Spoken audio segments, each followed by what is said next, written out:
Okay, good evening, and welcome to our Courageous Conversation tonight. I'm Reverend Kathy King. I'm the pastor of First Presbyterian Church Tecumseh, where we are sitting right now. And Courageous Conversations is a series of conversations we have been hosting at this church since October of 2014. I just want to give you a very brief history of this, of this series we call Courageous Conversations. The very first one that we had in 2014 was Last Call at the Oasis. It was a conversation about water and farming practices. I don't know if any of you were there, but that's what kicked off this series. And at the end of that conversation about water and farming practices, someone left us a note with a check that said, "Thank you for being a church who is willing to have conversations on controversial topics." And I did not know, I was new to Tecumseh. I did not know that talking about water and farming practices here was so controversial. It turns out it was, but anyway, that launched our courage to have more conversations on controversial topics. And so since then, we have had conversations about domestic violence, end-of-life issues. We hosted the Israel-Palestine bereaved parents. They came and did a courageous conversation. We've had multicultural images of the Holy Family. We've had a series on forgiveness, human trafficking, women who changed history, homelessness, anger, what is an inclusive LGBTQ church and Christian. We've had conversations about the opioid epidemic, and there are several others that we've had. It's always interesting. We always have different people that come, and we were talking about this earlier today. People come to this one maybe to hear about this particular topic. It's not like you come to all Courageous Conversations, although I would love that because this is how we learn, right? So I'm going to send around a sign-up sheet. This is a sign-in for Courageous Conversations. If you put your email on here, we will let you know when the next one is coming. And I don't have a date or a topic right now. If there's something you'd like us to talk about, please just write it next to your email so that we know what you'd like to hear about. Tonight it's Jeff Halper. Jeff holds. How many of you know Jeff? How many of you have met Jeff? Okay, just curious. I've met him now twice. I met him in Jerusalem twice, once in 2015, once in this summer 2022. In fact, you were the first speaker that we heard on our trip this time, Jeff. Jeff holds dual citizenship, United States and Israel. And I don't know how many people you know like this, but Jeff is the kind of person that goes right into the vortex of injustice. He seeks out that place where he can just burrow in and work toward justice, wherever that might be. So in 1973, when he was living still in Minnesota, he had a connection with his identity as a Jewish man to Israel and to the injustices that were happening in Israel. And he moved there at that time, moved to Jerusalem, and he's been living there ever since. He is going to talk to you tonight about the work that he's been doing, sharing some stories about that work. He's an author, he's a lecturer, he's an incredibly passionate human being, wants to see the world more well. His heart breaks where injustice lurks. And you'll hear tonight, I believe, as I heard when I was listening to him this year, 2022, the intersectionality of injustice in Israel and injustice in the United States of America. The ways in which those two are connected with one another and echo one another. So I don't want to talk much more. I'm going to pass out a brochure, and it's about the, let's see. I want to get the name of it right here. It's the Israel Committee Against House Demolitions, USA. And then I have another one that is the Israeli Committee Against House Demolitions. I'm going to hand out two of these. This is an organization that you founded, yeah? And you are a director of, yeah. And he's going to talk a lot more about this, so I won't say anything more besides pass this out to you. At the end of the presentation tonight, there will be Q&A. Jeff wanted to make sure that you had a chance to ask your questions as well. So there will be that, and we will also collect a free will offering for the ICAHD. So we will do that as well. And then there are 2 books that he has here tonight to sell. They're $15 each. He will sign them, and they are, they're down there where my seat is. Yeah, just hold them up here. Right, they are these 2 books. Can you say the name in your dad voice, the names of each book? War Against the People and Decolonizing Israel, Liberating Palestine. Okay. The one in his right hand is 2021. The one in his left hand was a little bit earlier. They're both excellent, excellent books. He is an anthropologist, first and foremost, and he studies people in systems, in whole systems, and that's the perspective that he writes from, and lots of challenging work. Jeff, I'm so grateful that you're here with us in Tecumseh, Michigan. So please, let's welcome Jeff Halper. Okay. Maybe I will stand up here. George, if I stand up here, will it mess up the mic? 2 mics? 2 mics make a right or something? Okay, I'm just trying to get, one sec, within shooting distance of with the remote control. I don't know. All right, it might not work. If not, every time I do this, you can change the slide. Okay. So thank you very much for having me, all of you. Thanks for the introduction.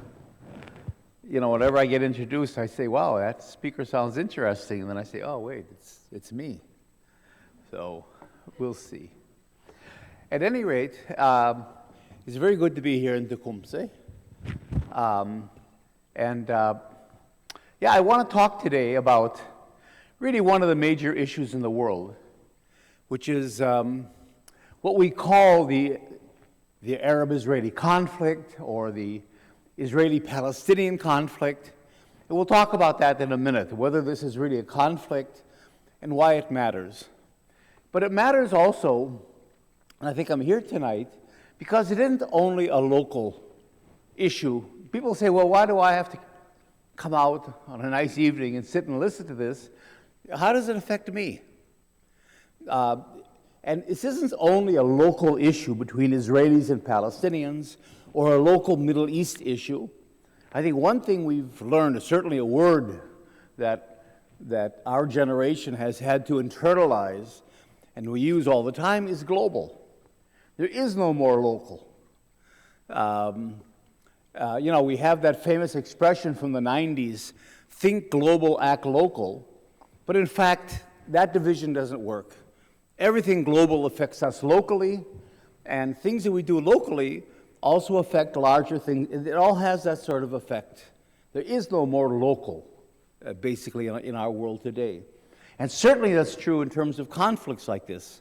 We certainly see today the whole issue of Ukraine. That certainly can't be seen as a Ukrainian. I mean, we're beginning to learn names of towns in the Ukraine, you know, that we never dreamed of hearing about before, you know. And that's at the center of our news and at the center of our global politics. And the same is true here. This is a conflict or an issue that really affects all of us, and especially the United States, because the United States is the main power, or is trying to be the main power in the Middle East, has always been strong in the Middle East militarily, and has very much taken sides. You know, there's a lot of things happening in the Middle East, like in the rest of the world, that, you know, and we're in a church, so we can talk about injustices that aren't only geopolitical, that have a lot to do with justice. So the issue of oil, and President Biden goes to Saudi Arabia and meets with MBS, the ruler of Saudi Arabia, who's responsible for tremendous human rights abuses against women in particular, but in general, murdered Jamal Khashoggi, the American Saudi journalist and so on, and yet goes and shakes his hand and is very deferential towards the prince because, you're always putting oil as opposed to human rights in the equation. And not only that, of course, for the United States, but the United States is selling, Saudi Arabia is the largest customer of arms that the United States has. Billions and billions of dollars of arms every year go to Saudi Arabia. And now the United States, which is the leading power, obviously, in NATO, is talking about turning, extremely problematic countries from the point of view of peace, of human rights, of relations to their own peoples and their policies, turning some of these countries like Israel, Saudi Arabia, Egypt, into a new NATO of the Middle East. In other words, NATO isn't only moving eastward towards Russia, which is which plays a role in the conflict we see today in the Ukraine, but NATO is moving very, very firmly and in a very open organizational military sense towards the Middle East. And so the fear there isn't that, the idea of NATO, which is the North Atlantic Treaty Organization, which is pretty far away from Saudi Arabia or Israel, would be a bulwark of Western and American security. Well, that might be fine, but what happens when Western security, as we can see in the Biden visit, contradicts a lot of the values that we're holding, especially here in the church, values, again, of human rights and of peace and of inclusiveness. Are we pitting, in a sense, concepts like national security against especially the rights of the peoples of the regions? I mean, in a sense, are we manipulating the peoples of the regions for our own purposes or our own interests or our own security? That begins to pit, and this is certainly true in the world outside, it begins to pit the United States and the American people against many of the peoples of the world. If we go out in the world, we begin to discover that even though Americans think of themselves as good people and moral people and people that believe in democracy and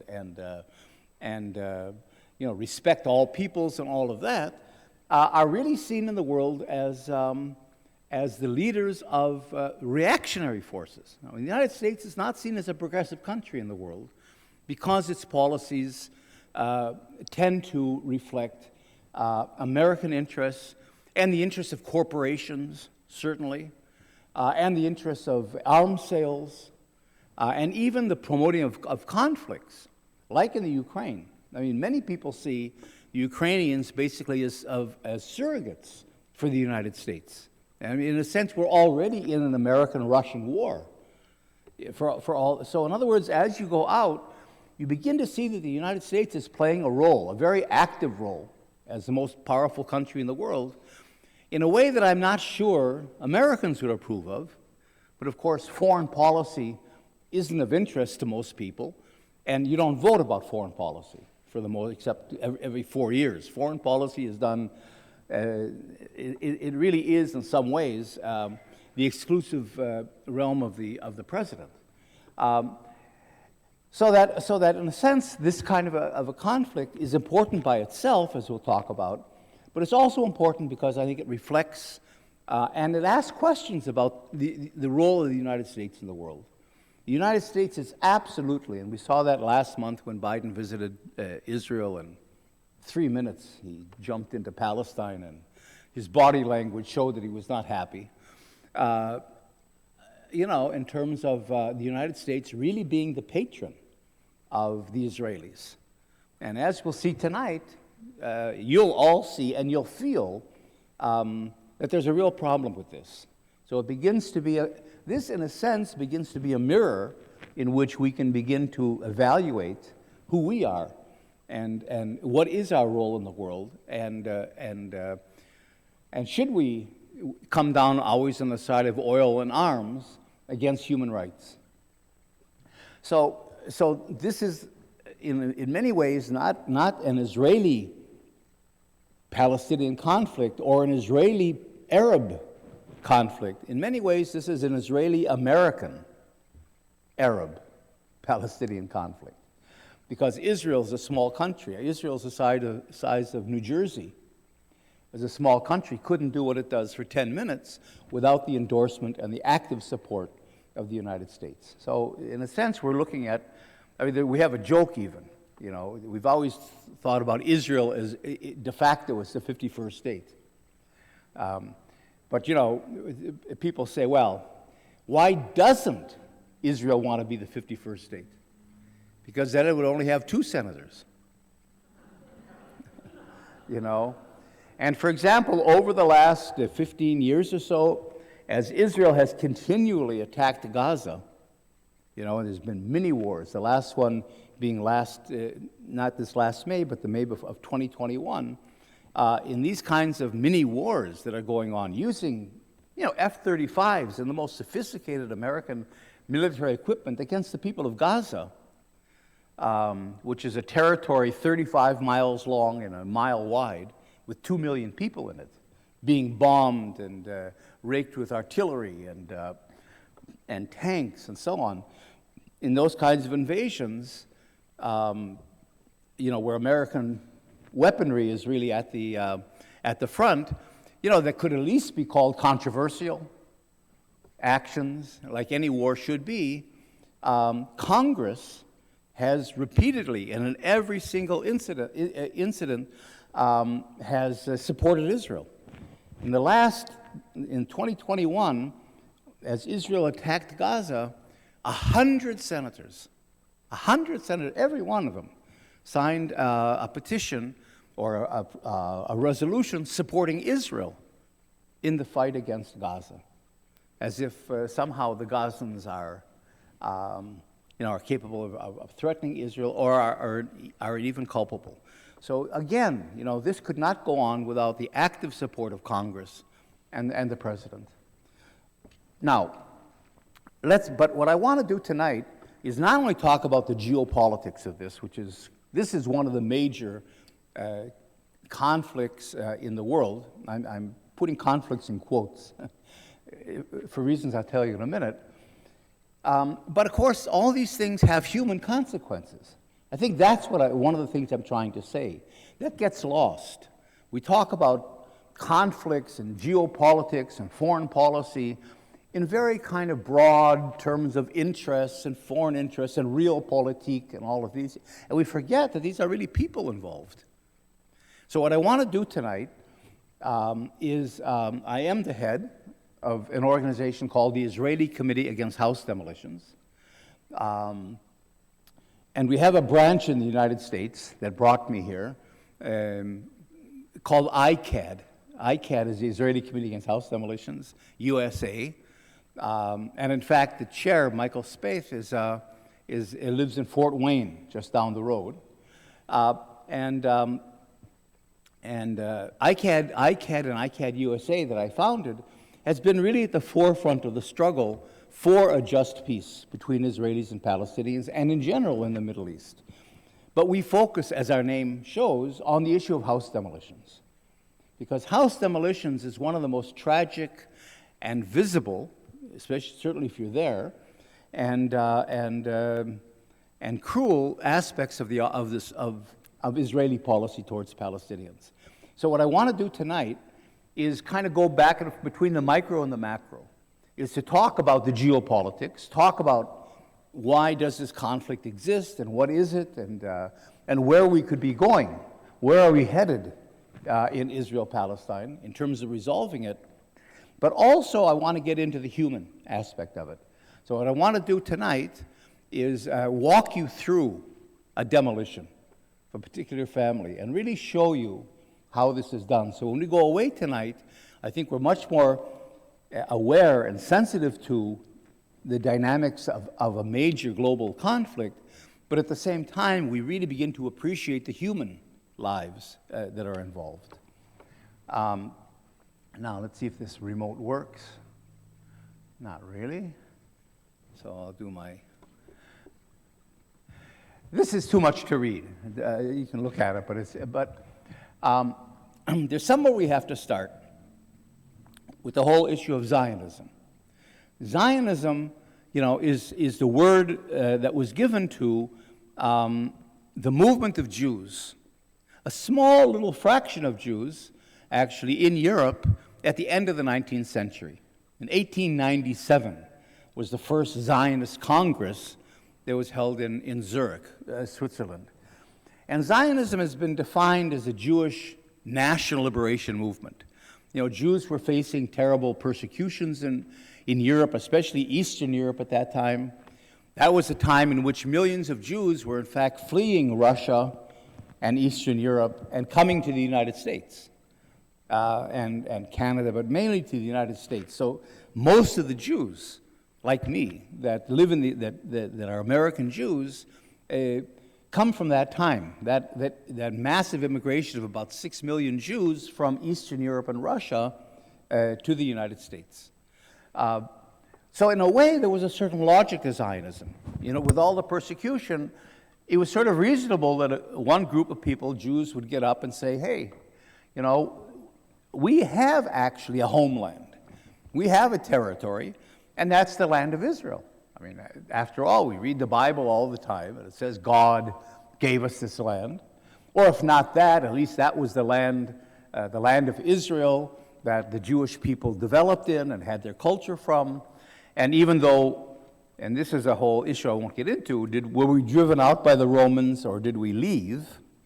However you look at it, historically, it remains our homeland. And so in a sense, what Zionism says is after 2,000 years, we're returning to our homeland, and we want to make it a Jewish country again.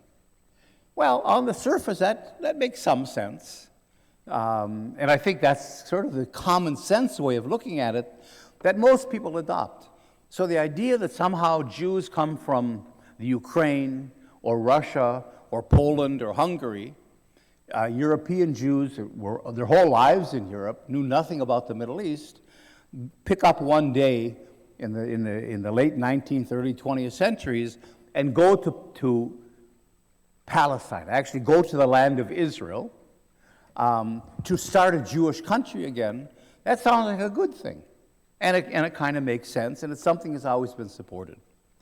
But in fact, we have to look at it, and there is, now, don't get me wrong, there is a genuine tie between the Jewish people and the land of Israel. I mean, I speak for it. I mean, I left the United States, and I did move there with all my criticisms, with all my issues, but, I mean, there is an issue there is a genuine tie.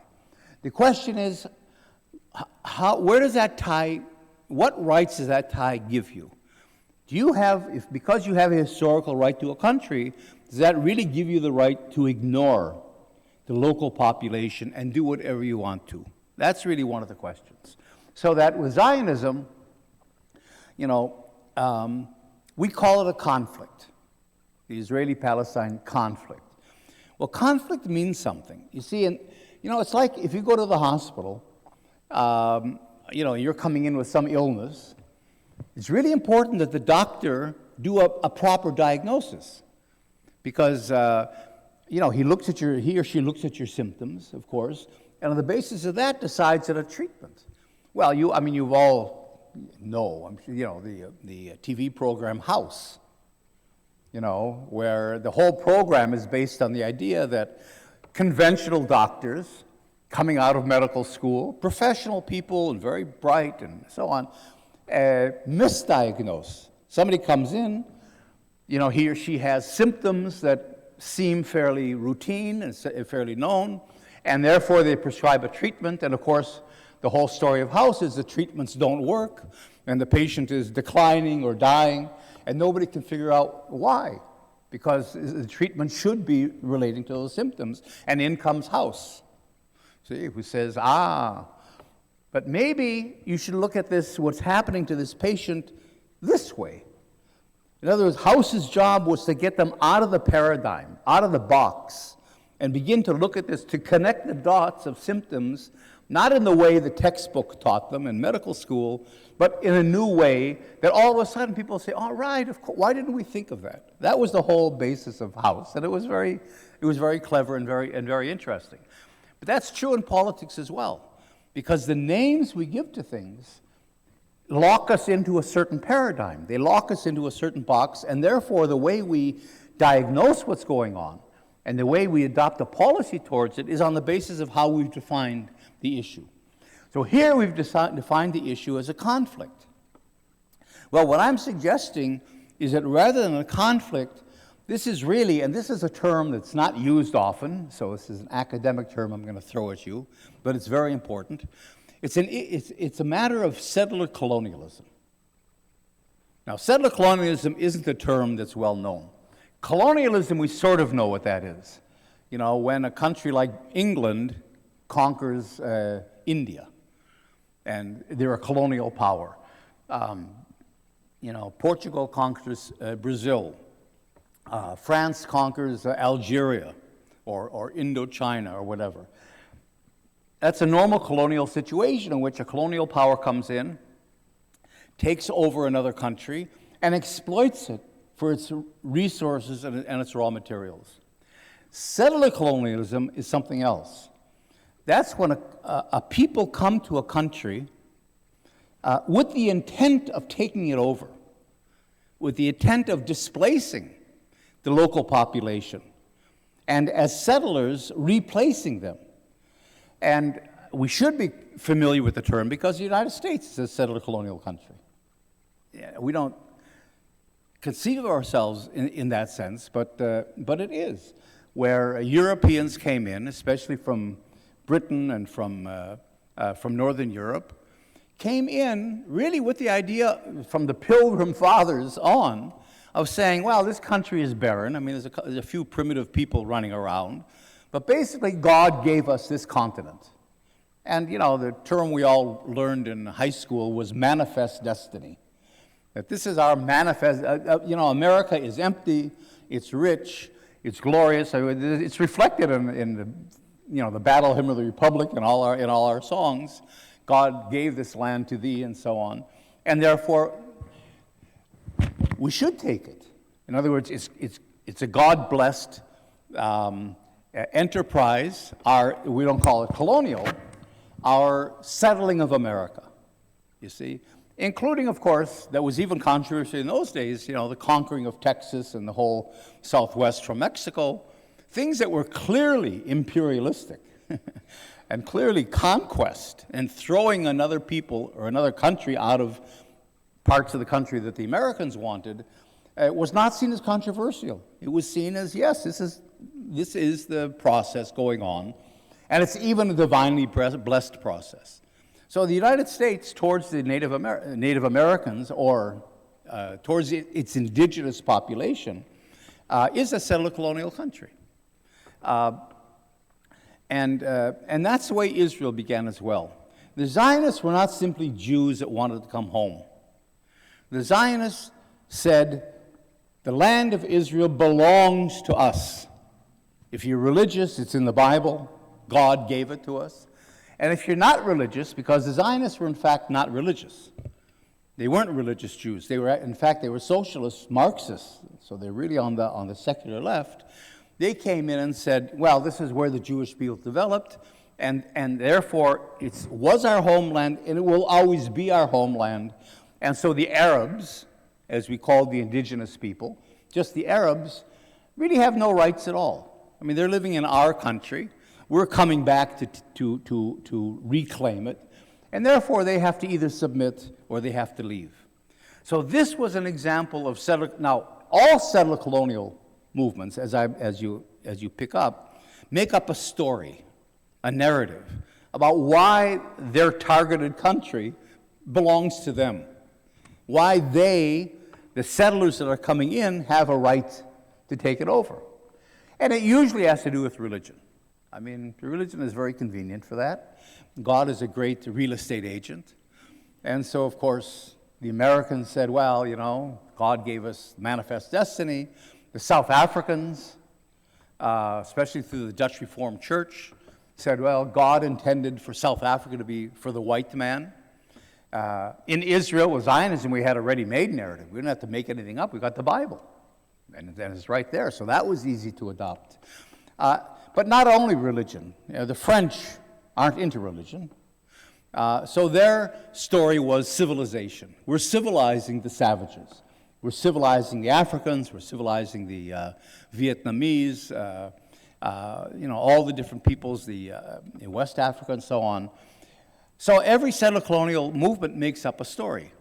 And this story was, again, there's no conflict, even from the Zionist point of view, because a conflict has two sides, right? I mean, you have to have two or more sides to have a conflict. And the sides get into a fight about something. And the way you resolve a conflict is you get them together, they sit down, they negotiate, and they get some deal, Trump's deal of the century, or whatever the deal is. It's very transactional. But the minute you say sides, you're essentially legitimizing the colonial side. In other words, the minute you say there's a conflict, now you're putting the Palestinians, who are like the Native like the Indians, the Native Americans, the people, the indigenous people living in that country, who never had a fight with Jews. I mean, they're not in a dispute. They're not in a conflict. They're living in their country peacefully. And here come settlers from abroad, and they have no interest in understanding why the settlers are coming, how the settlers justify their coming, what happened 2,000 years ago in this country. They're the people living in the country. And all of a sudden they're being invaded, literally invaded, by a foreign population who's saying to them out up front, this country is ours. You people, who have lived there all these years, you have no rights here. You should get out and you should give your lands to us. And in a very violent way, because colonialism is not a peaceful movement. It's obviously people don't, voluntarily get up and leave their homes and their farms and their country and go somewhere else. So it's conflict, it generates conflict, but it's not a conflict, because the minute you say conflict, you're legitimizing the settler claims. You're saying the settlers are in fact a side. Well, the question is, are the settlers really a side? I mean, just because the settlers claim that the country belongs to them and makes up a story and comes in with violence and occupies the land and displaces the local population, does that really give them legitimacy? Are they really a side? Can we really justify and look at colonialism as a side? Because it means suspending all our ethical judgments and so on and giving legitimacy to a conquest. And at the same time, of course, the local population has to resist. I mean, you don't voluntarily get up and leave your homes to somebody else. Is that resistance? You see, if it's a conflict, and the way Israel constructs it, of course, is that the stronger side, which is always the settler side, because the settlers are the ones that have to justify what they're doing. So they're the ones that make up the narrative. They're the ones that tell the story. They're the ones that write the books. They're the ones that have probably the greatest propaganda piece in history was a book we all read when we were teenagers, Exodus, with Leon Uris, about how the Jews are coming back and in a glorious way reviving the state of Israel. And the Arabs in the book of Exodus, the Palestinians, as we call them, not just Arabs, but we don't use the word Palestinian because that gives too much legitimacy to a population we're trying to dislodge. In that book, the Arabs the characters don't have any names. They're all menacing, they're dark, their eyes are peeping out menacingly from under keffiyehs, from under the scarves, they're gangs, they're violent, and it's the Jewish characters in the story I mean, you can still remember their names, Ari Ben Canaan, and, Karen, who was a Holocaust survivor, and all these, and then love stories around them, and, you build a whole character, so you feel a sympathy for those characters. That's become the most powerful form of the Israeli. That book, I think, is what really cemented the Israeli Zionist narrative in the minds of people in a popular way. Whereas the native population that doesn't have any claims. I mean, they don't have a narrative. The Palestinians never had a narrative of what's happening. They were sitting in their houses, and one day they were invaded by a foreign force with the backing of the League of Nations and Great Britain and the United States even early on. So they don't have a narrative. They don't have to justify why they're in the country. They don't have to justify what their rights are. They don't have to tell a story. All that is simply taken for granted. We're here. I mean, so that the Israelis have to tell the story. That's why they're pushing their narrative all the time.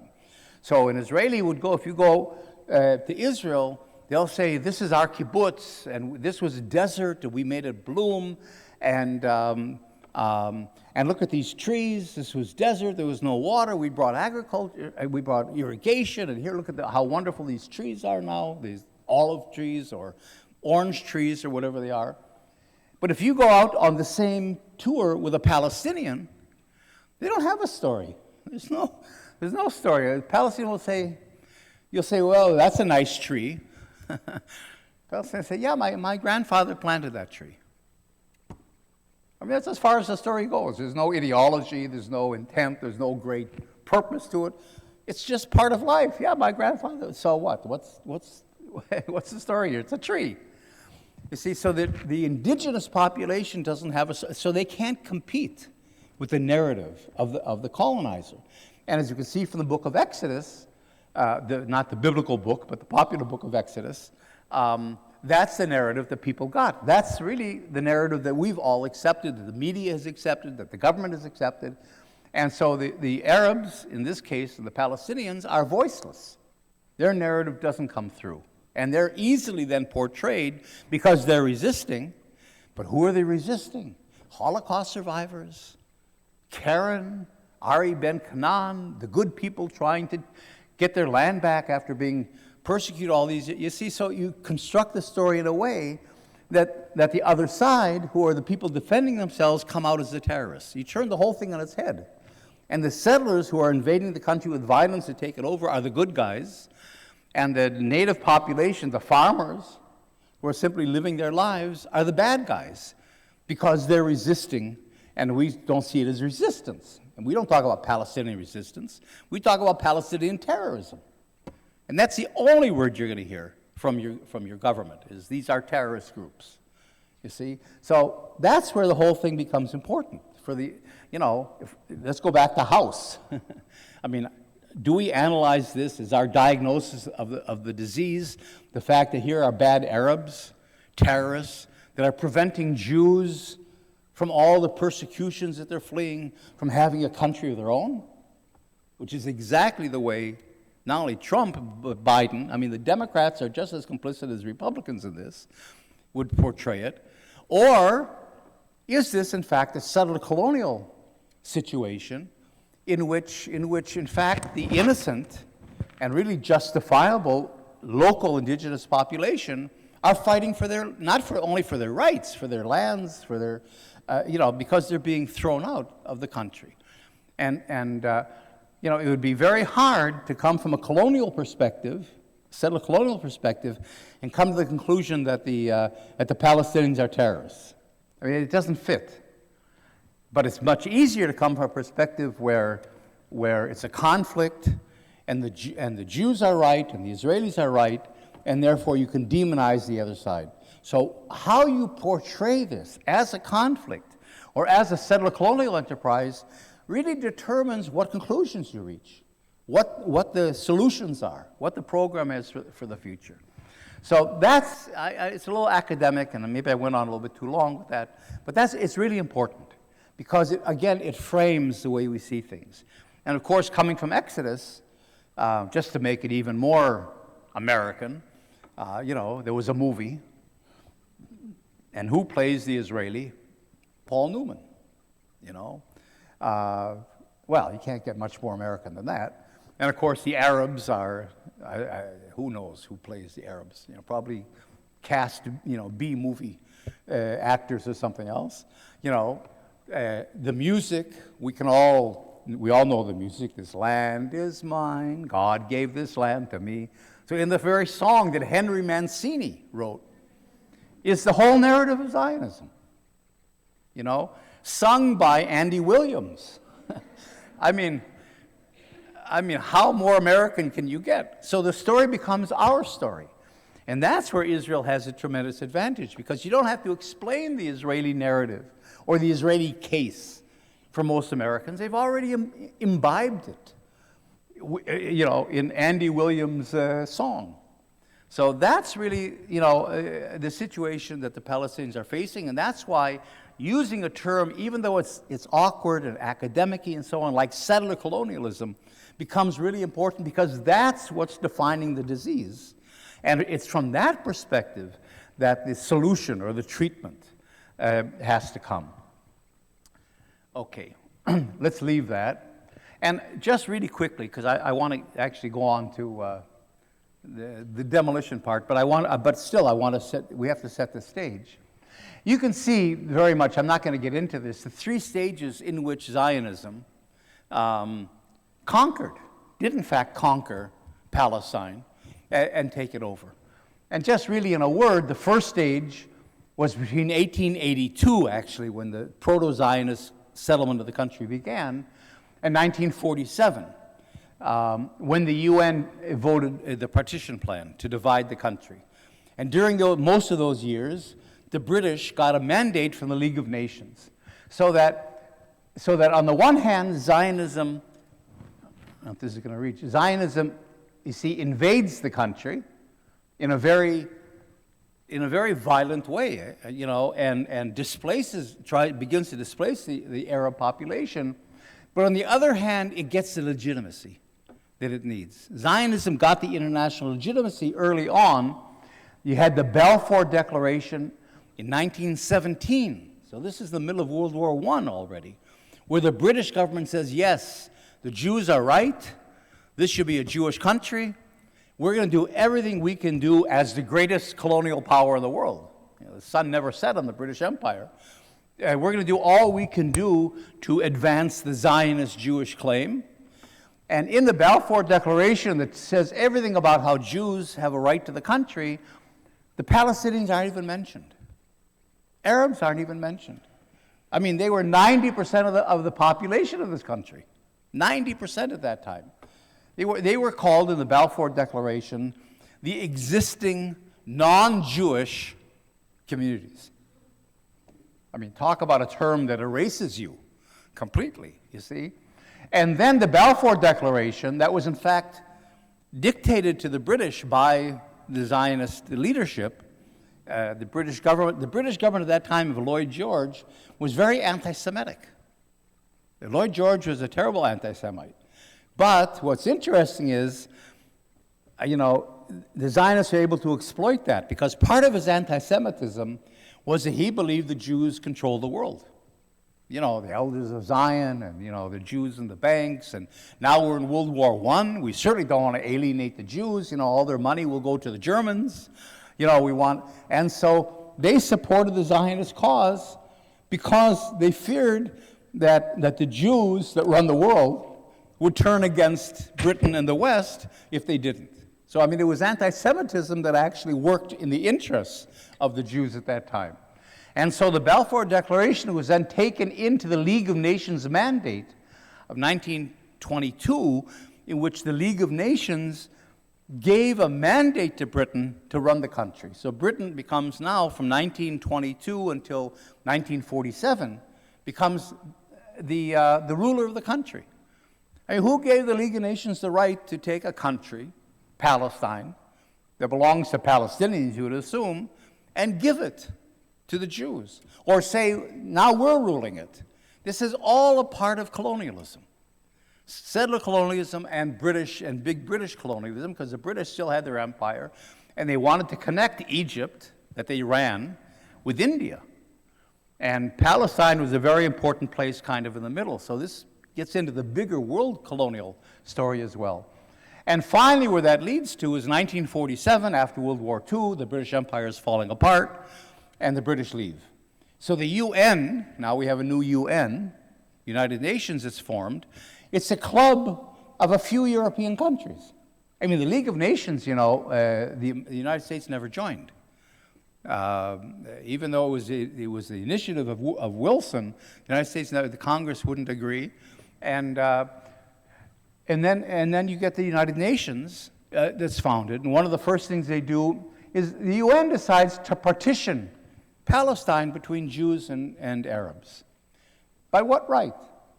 Who gave this club? You know, the UN in those days was, you know, North America and Europe, the whole global South, Latin America, Africa, Asia, China. None of these countries were a part of the UN. You know, it was a small group of European countries deciding, in a very colonial way, what the world's going to look like, and dividing the world, as we know, the way they did after World War II.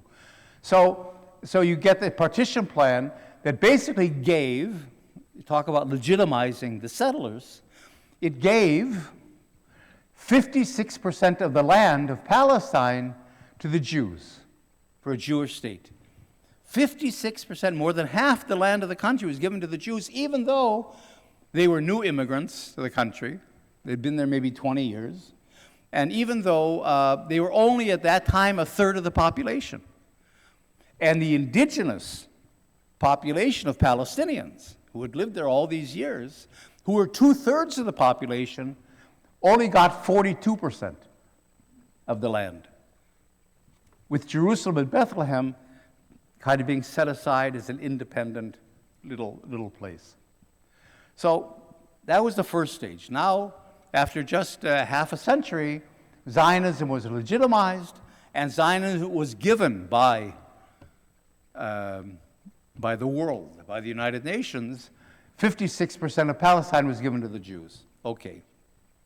That was the first stage. But what happened, of course, was the Palestinians said, no, we don't agree that 56% of our country is going to go to somebody else. Why would we? And so they refused, and you had the 1948 war that the Israelis call the War of Independence, that we celebrate, and the Palestinians call it the Nakba, which in Arabic is the catastrophe, because for them it was a catastrophe. And actually in that war, we went to the next stage, the second stage of taking over the country, where in the 48 war, Israel conquered, you see, all these lands. It conquered half the land. Compare this map to this map. Actually, I don't know if I'm doing it or George is doing it. You see, I have this illusion that I'm in control, and George is actually moving the picture. But okay. So you can see, if we go back one, you can see the difference between this slide and the next slide. So half the land given to the Palestinians is then taken in 48. 750,000 Palestinians are driven out of the country by the Jews, by the Zionists, and until today they're refugees. Today there's about 5 million Palestinian refugees, including their descendants. So 85% of the Palestinians that lived in what became Israel were thrown out of the country in 1948, and the Jews took the land. So this became Israel, you see. And part of the way settler colonialism works, settler colonialism succeeds in the end not only by conquering, not only by displacing the local population, but by normalizing it. So when you look at the map or you think of the country, you think of it in the settler colonial terms, not in the political terms that we're talking about. So the United States is the United States. I mean, we're all Americans, right? I mean, nobody thinks about, wait a minute, we conquered this country from another people. You know, I mean, we just say we're Americans in a normal way. That's how settler colonialism succeeds. Here, too, Israel is Israel. You know, nobody knows the story I'm telling you, basically. I mean, if you go downtown, like some of you did, and you go to your travel agent, and you say, I'd like to buy a ticket to Palestine. You're not going to get a ticket to Palestine. There is no Palestine. There's nobody flies to Palestine. You know, the travel agent doesn't know what you're talking about. Pakistan, maybe? Is that what you meant? You know, there is no Palestine. You say, I want to buy a ticket to Israel. Oh, great. You know, that's in our big travel posters on the wall, Israel. So we accept the fact, and not only that this is Israel, but that this is Israel. The occupied territories, the West Bank, East Jerusalem, and Gaza that were taken in 1967, in the 1967 war, and are still considered occupied, are also considered Israel today. So you say, I want to buy a ticket to Israel because I'd like to visit the Church of the Nativity in Bethlehem. Well, it turns out that Bethlehem actually isn't in Israel. Bethlehem is in the occupied territory.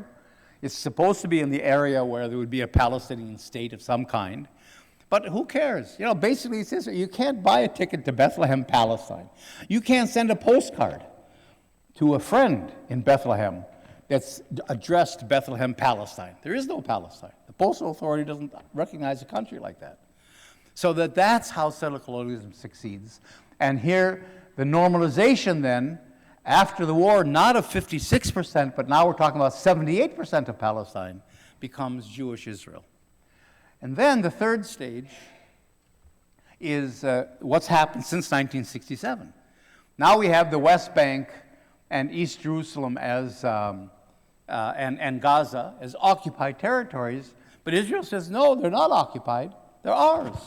So basically, Zionism has now conquered all of Palestine, and now we're in the process, as you can, I won't go into all the details, with settlements, where you have now 800,000 Israelis living in East Jerusalem and the West Bank, which is the only piece of land that's left that there's supposed to be some kind of Palestinian state emerging from, 800,000 settlers, and the Palestinians have been confined to these brown areas on the map, what are called areas A and B. And essentially, now we have an apartheid regime. Amnesty International just came out with a report documenting that. Human Rights Watch, B'Tselem, which is the main Israeli human rights organization, the UN itself, have all said this is an apartheid regime of Israeli Jews over Palestinians because there's two separate legal systems, and Israelis have normal citizenship and normal rights, and Palestinians don't. But the fact that we're actually talking now about a new, who ever thought after South Africa that there'd be a new apartheid regime, and that the United States and many of the churches and the media would actually be supporting the apartheid regime over the displaced indigenous people who are seen by everybody as terrorists. You see how that's been successful in molding the way we see that part of the world. Okay, so that's where we are. The next, and you can see again the apartheid regime being formed in front of our eyes. Israel's very upfront about it. So not only are the Palestinians confined to these little islands, the Palestinians today are still the majority population in that country.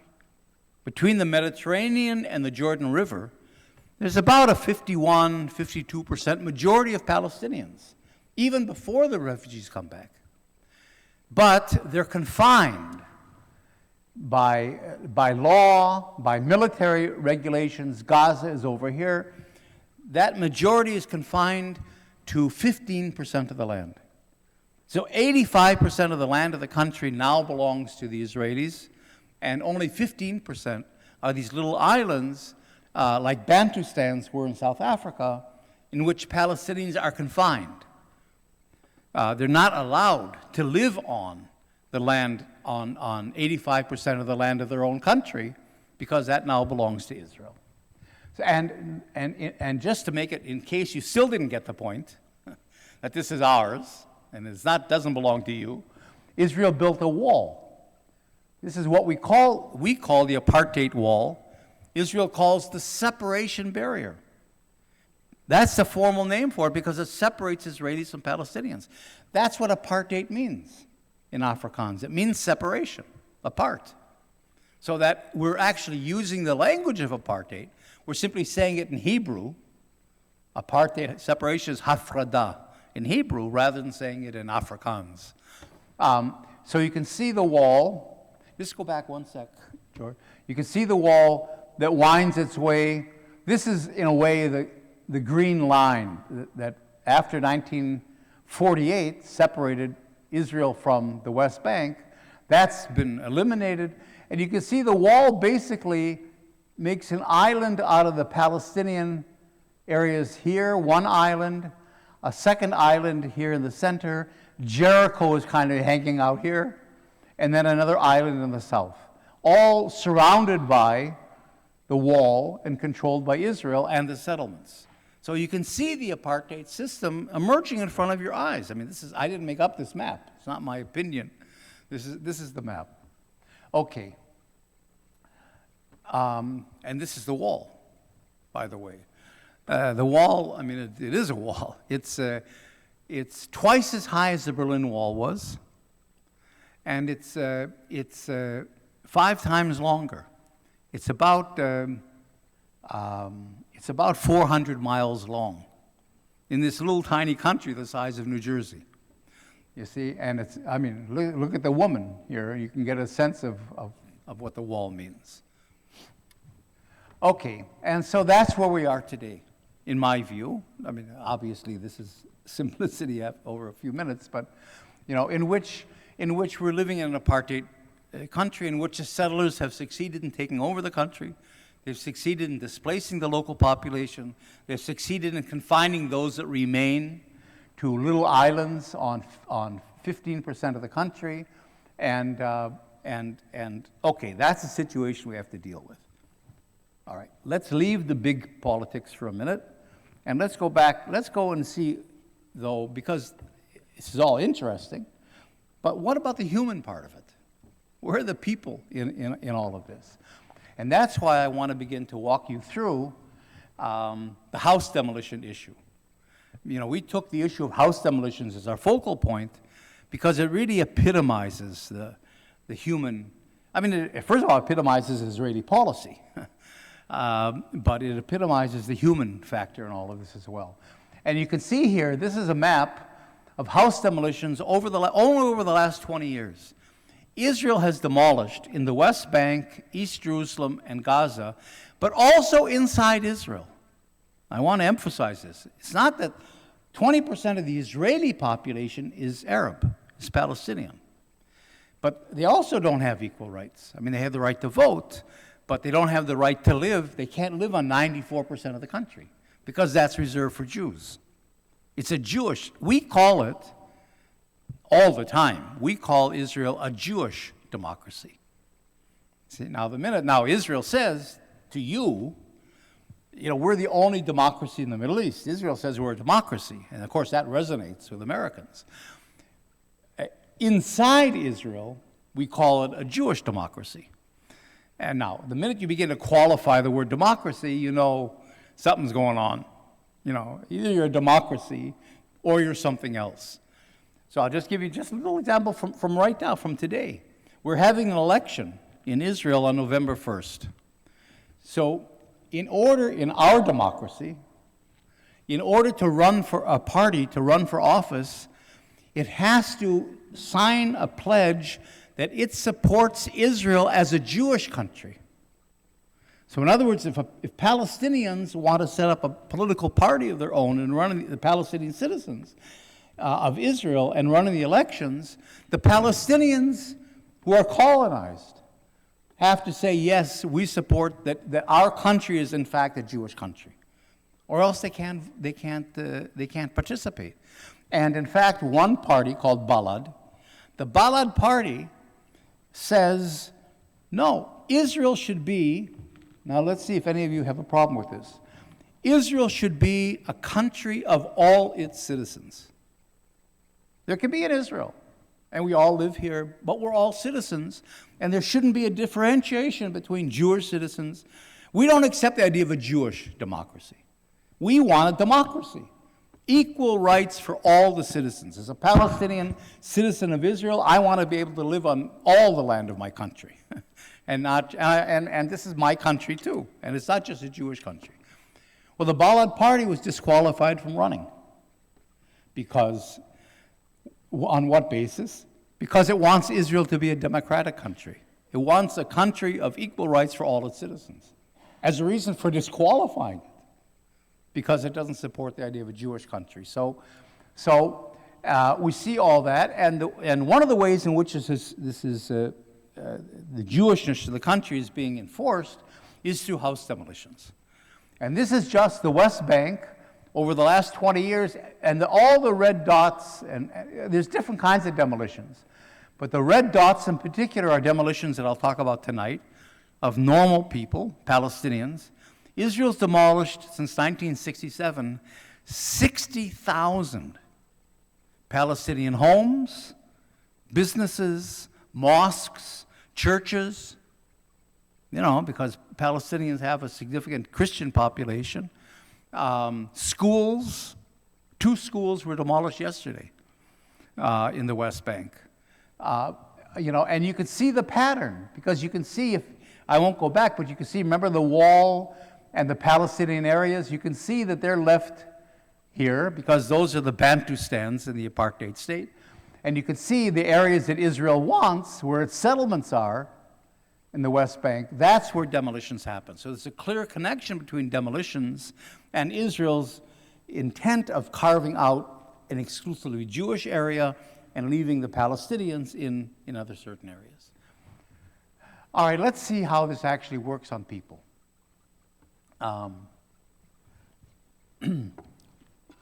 This is Salim Shawamre.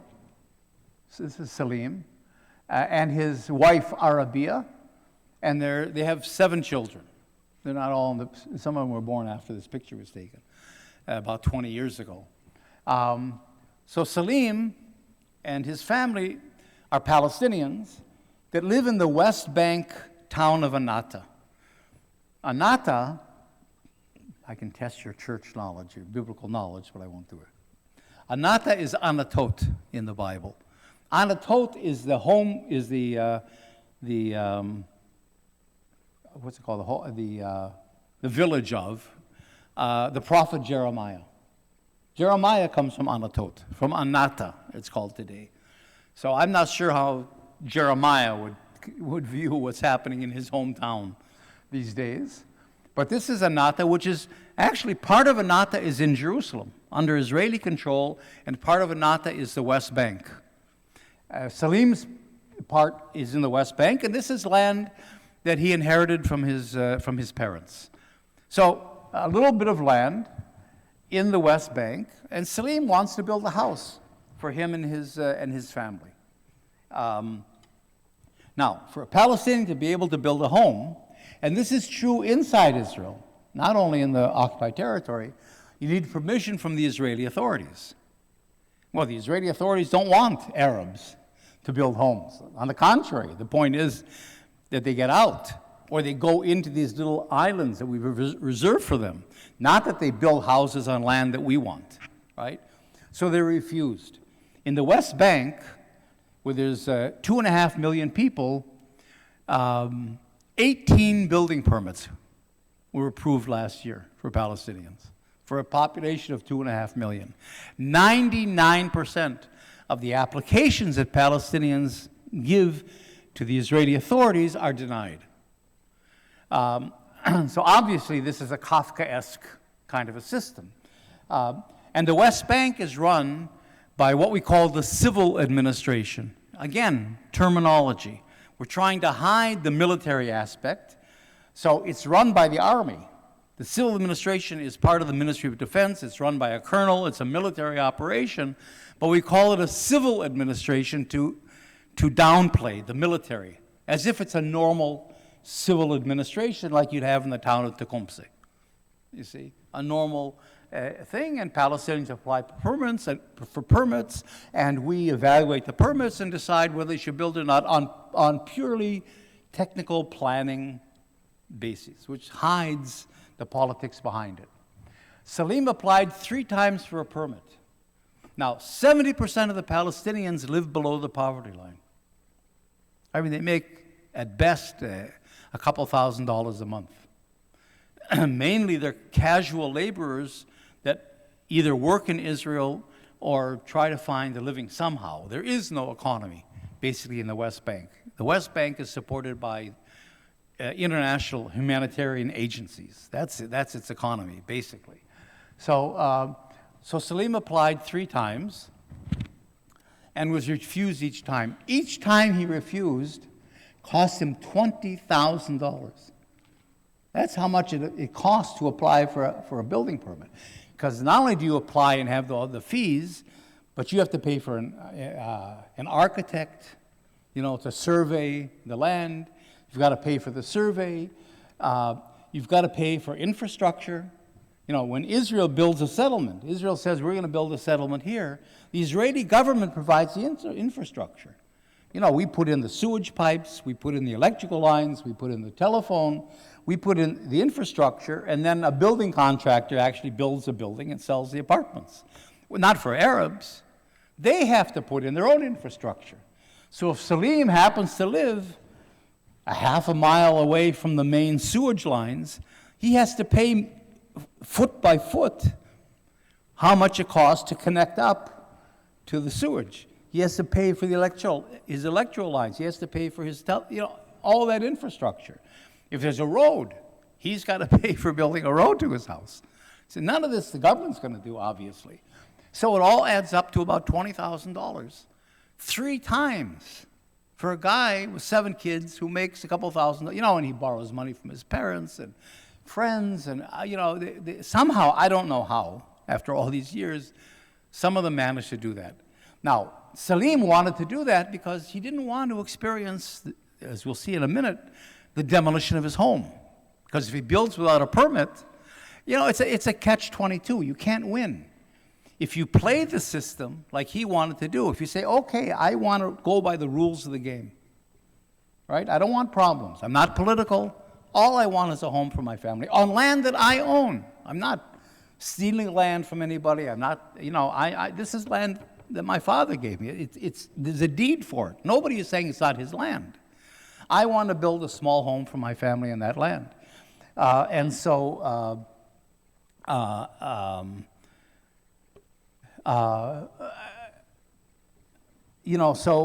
if you apply, in other words, you play by the rules of the game, and you apply, there's a window in the civil administration that says building permits. There's a young woman in a military uniform because she's a soldier, but she's at the window, smiles sometimes, takes the application. There's a whole, it looks like a normal process of applying to build a home. Salim knows, and they know in the civil administration, he's not going to get the permit. This is $20,000 or $60,000 that you throw out. But you know what? It's like the lottery. I mean, some of you participate in the lottery. I know they have mega lotteries in the United States. Well, I have bad news for you from the pulpit. You're not going to win. But you're going to try anyway. I mean, my wife, has a weekly subscription to the lottery.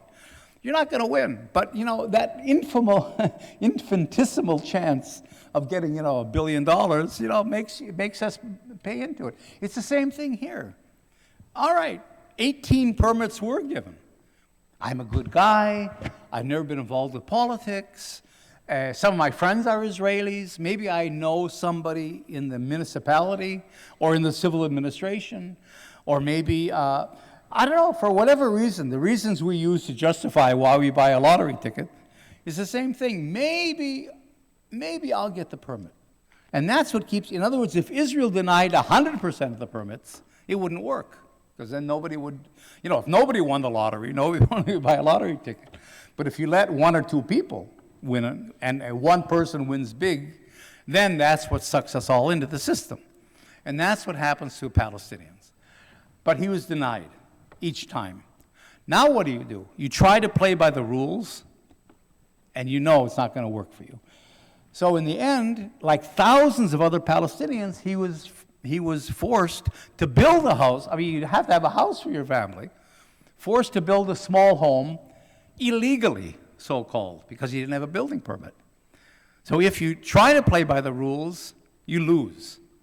And if you don't play by the rules and build anyway, then you also lose. because now you're an offender and you're illegal, and we have every justification to demolish you. So there's no way, there's no path in which a Palestinian can possibly get a home for himself and his family in any kind of a regular legal sort of a way. So they built this small home, and what happens to they know this is going to happen. But they, again, there's rationalizations. They say, okay, you know what? There's thousands of homes on the list of being demolished. Maybe they won't come for 5 years. So I got 5 years in a home. That's something. Or who knows, maybe in 5 years, peace will break out, or something will happen. You see,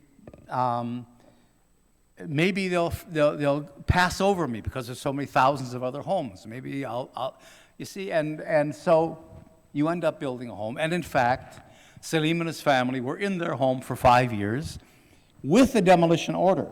Because the minute you start building, the civil administration issues a demolition order to stop this. So now you're living in a home that can be demolished at any time. You don't know when, but you know it's in the pipeline.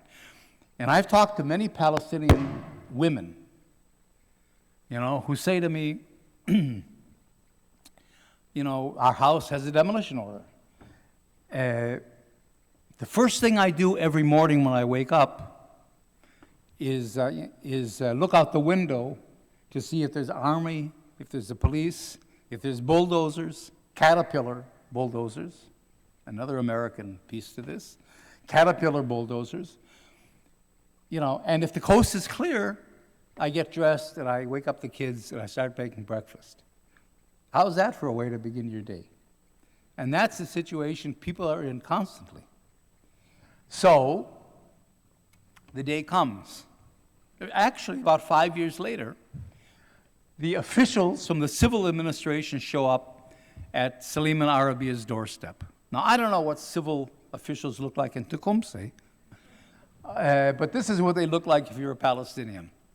This is Rami, this is Micha, accompanied by soldiers, of course, armed. And literally, this is what happened. And I took the picture because I happened to have been there at that time with the family by chance. There's a knock on the door. Salim answers the door, and this is what he sees. And Rami says to him, "Is this your house?" Salim says, "Yes, it's my house." He says, "No, it isn't. It's our house now.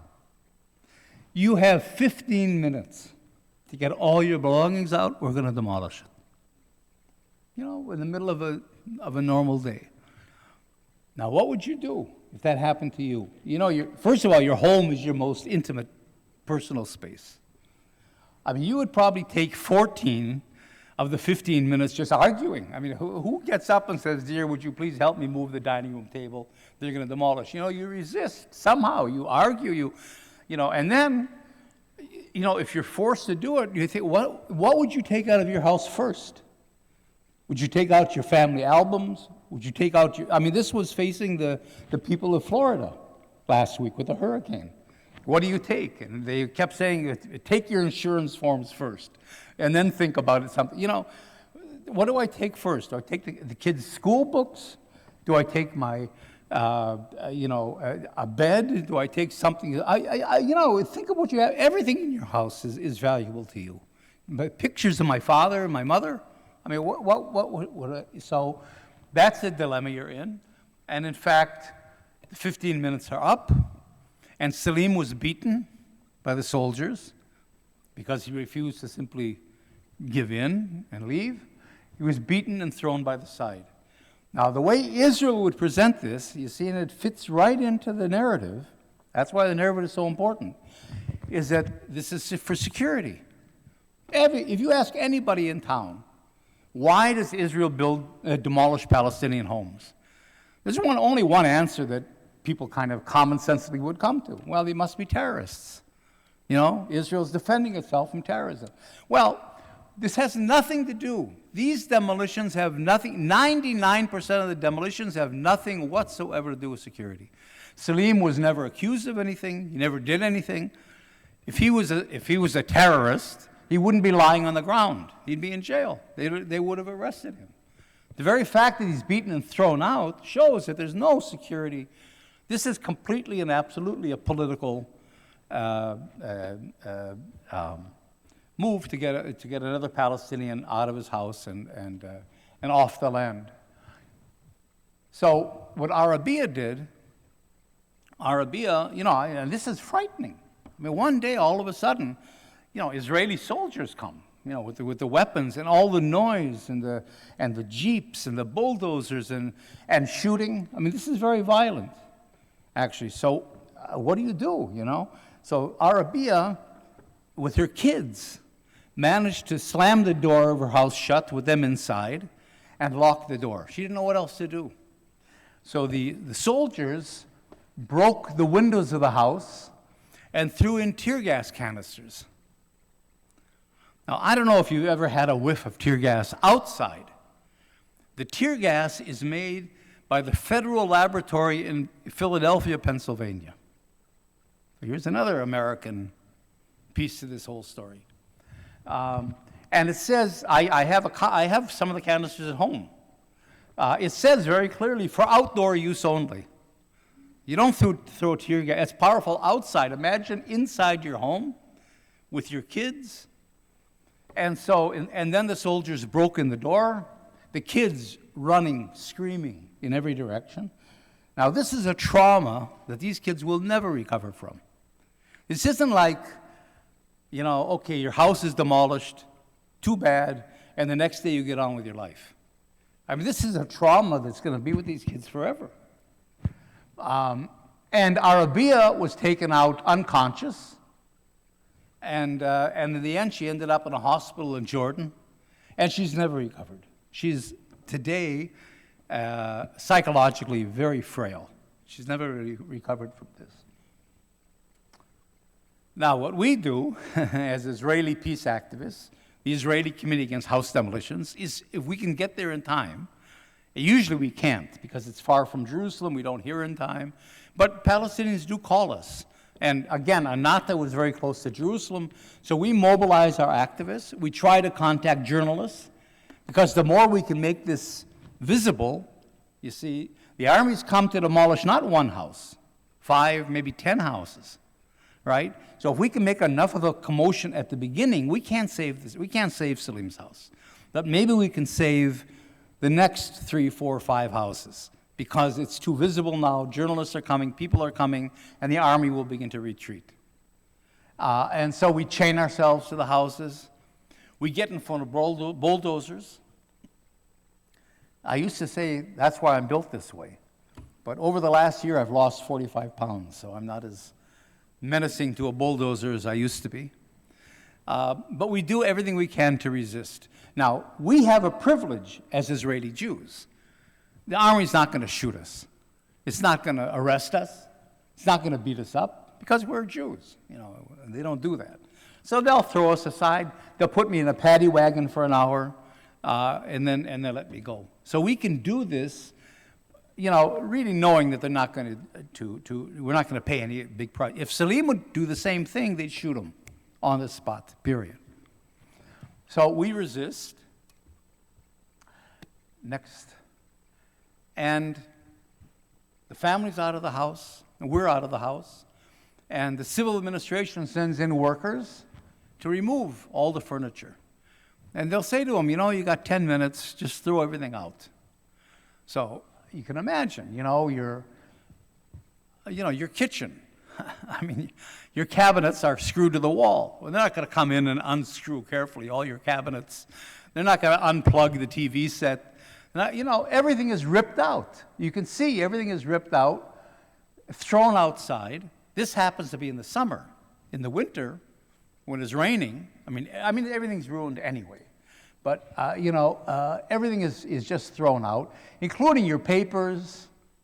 Your kids, you always find school books lying in the ruins of these houses, kids' toys, dolls.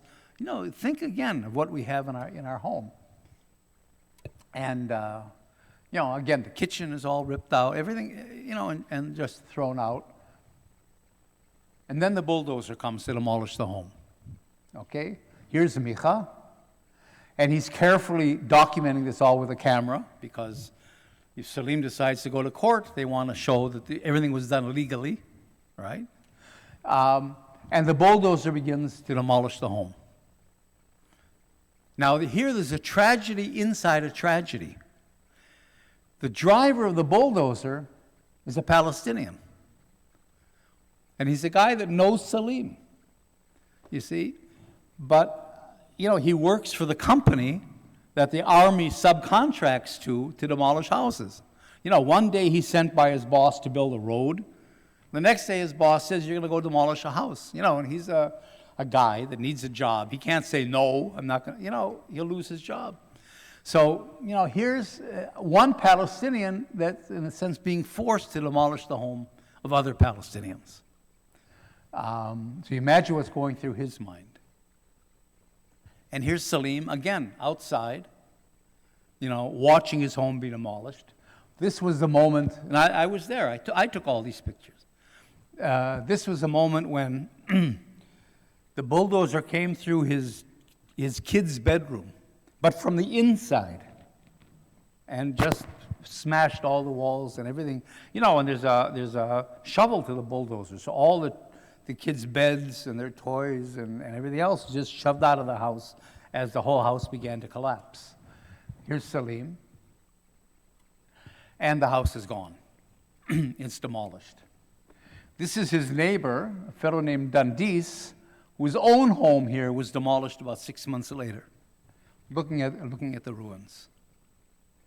So what we do as Israeli peace activists is we rebuild Palestinian homes that have been demolished, if the family's willing. Most families aren't willing because they don't want to get into a fight with the Israeli army. They can get arrested, they can be fined for rebuilding. It's illegal ever to rebuild again. I mean, a building permit is like a diamond, it's forever.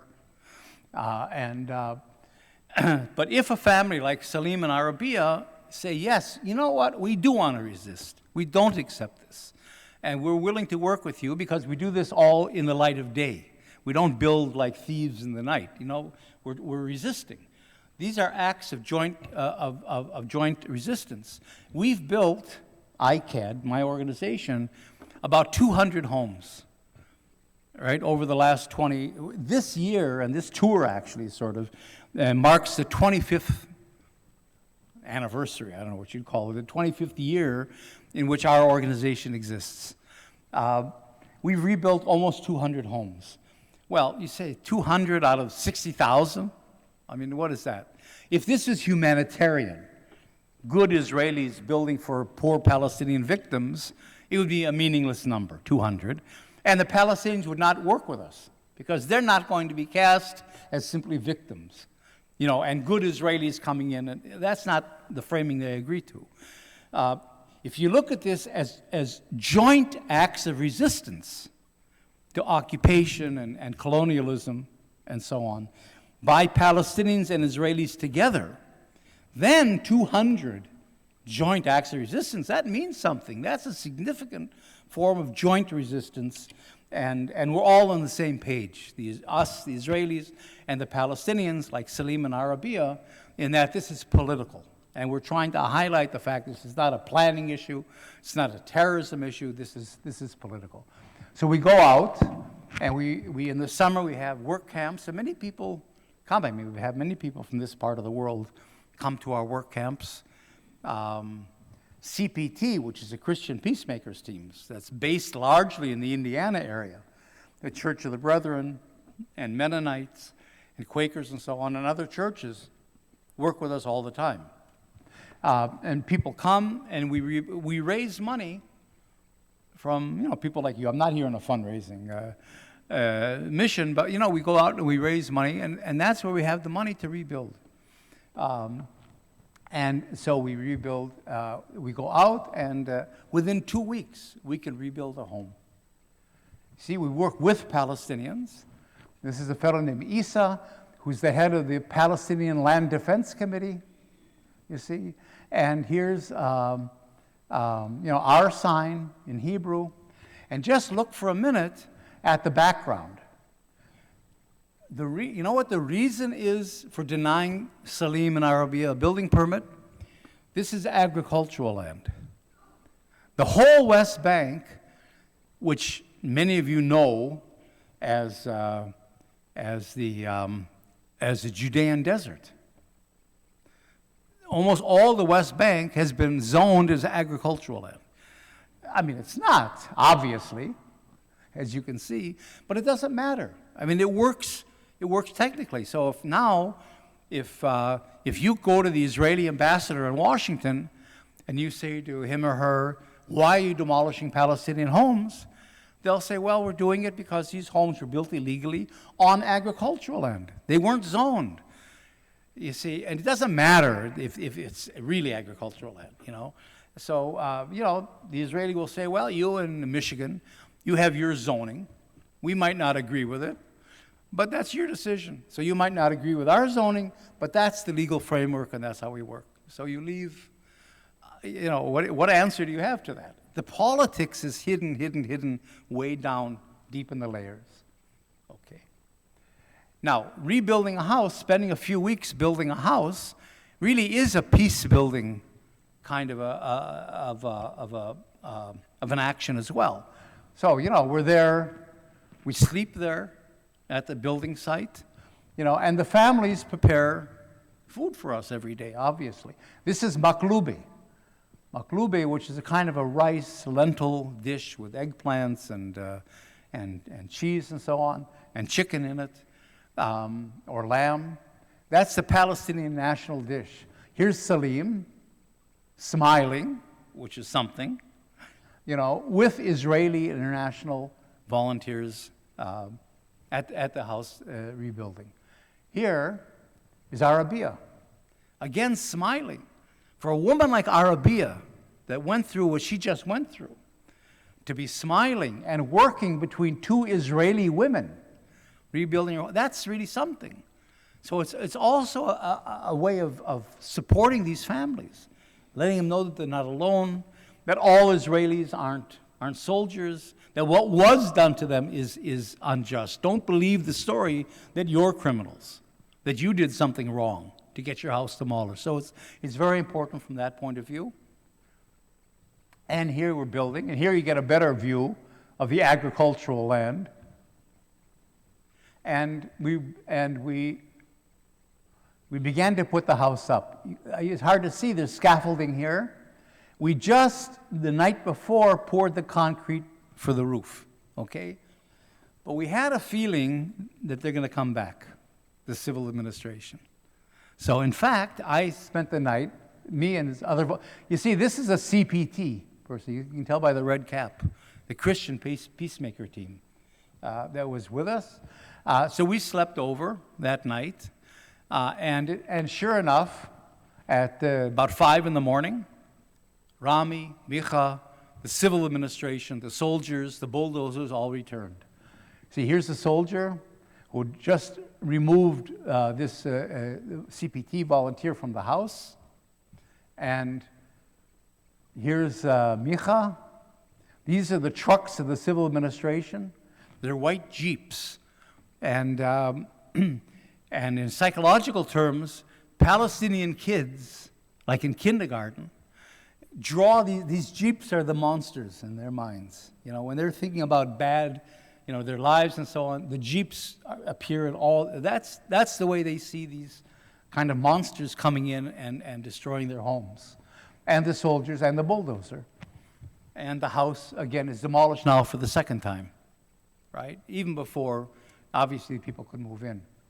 And you see, it's early. This, just to show you how close things are, I don't want to take too long, but still, this is the Hebrew University. The Hebrew University on Mount Scopus.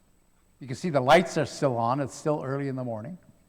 And irony of ironies, this building right here is called the Harry Truman Center for Peace. Right? So you can actually be standing in the windows of the Truman Center for Peace, looking at the landscape and watching a Palestinian home be demolished. Now, Israelis, if they saw that, would have no idea what's happening. They wouldn't know it's a demolition.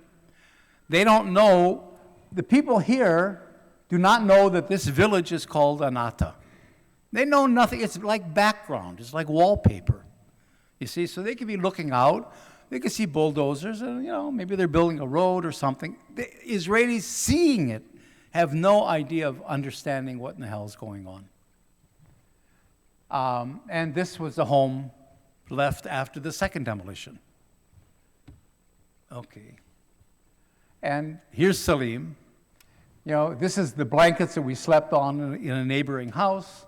You could see we didn't even have a chance to have our morning cup of coffee, and the house was gone. And you could see from Salim's expression, his sort of reaction, almost resignation.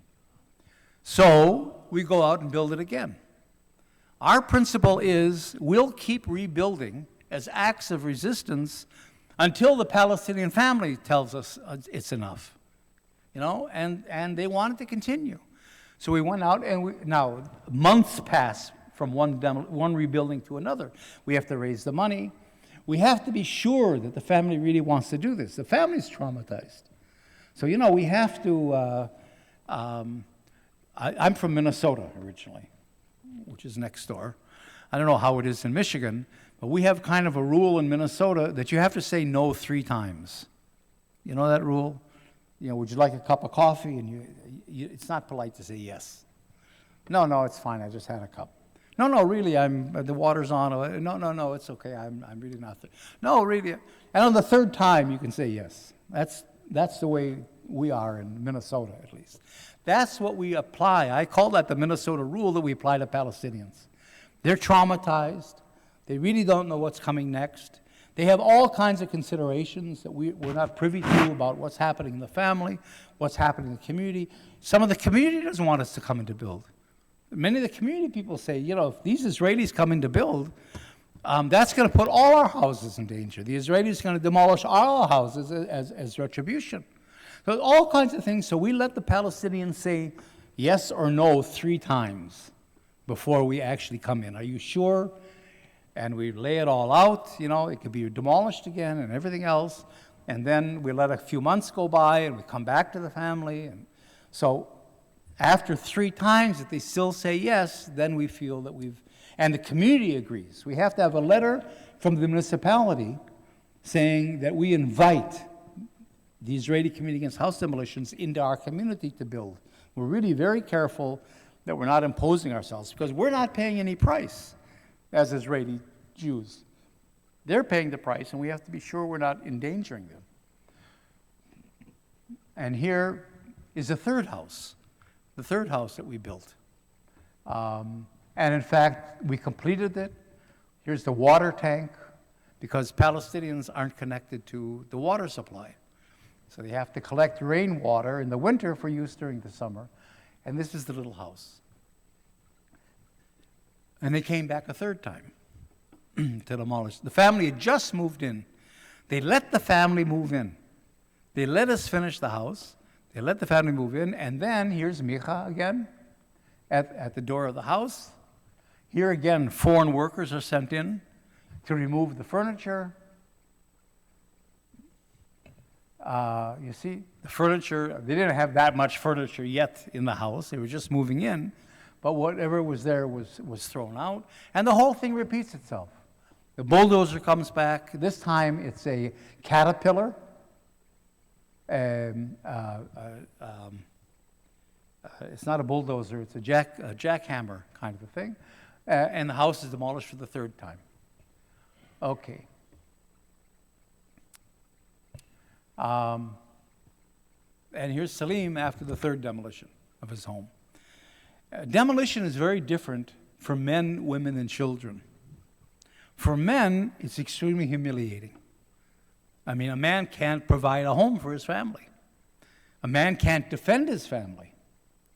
And what's worse, the worst thing of all, is like Salim was beaten and thrown out, to be humiliated before your children. That's the worst thing.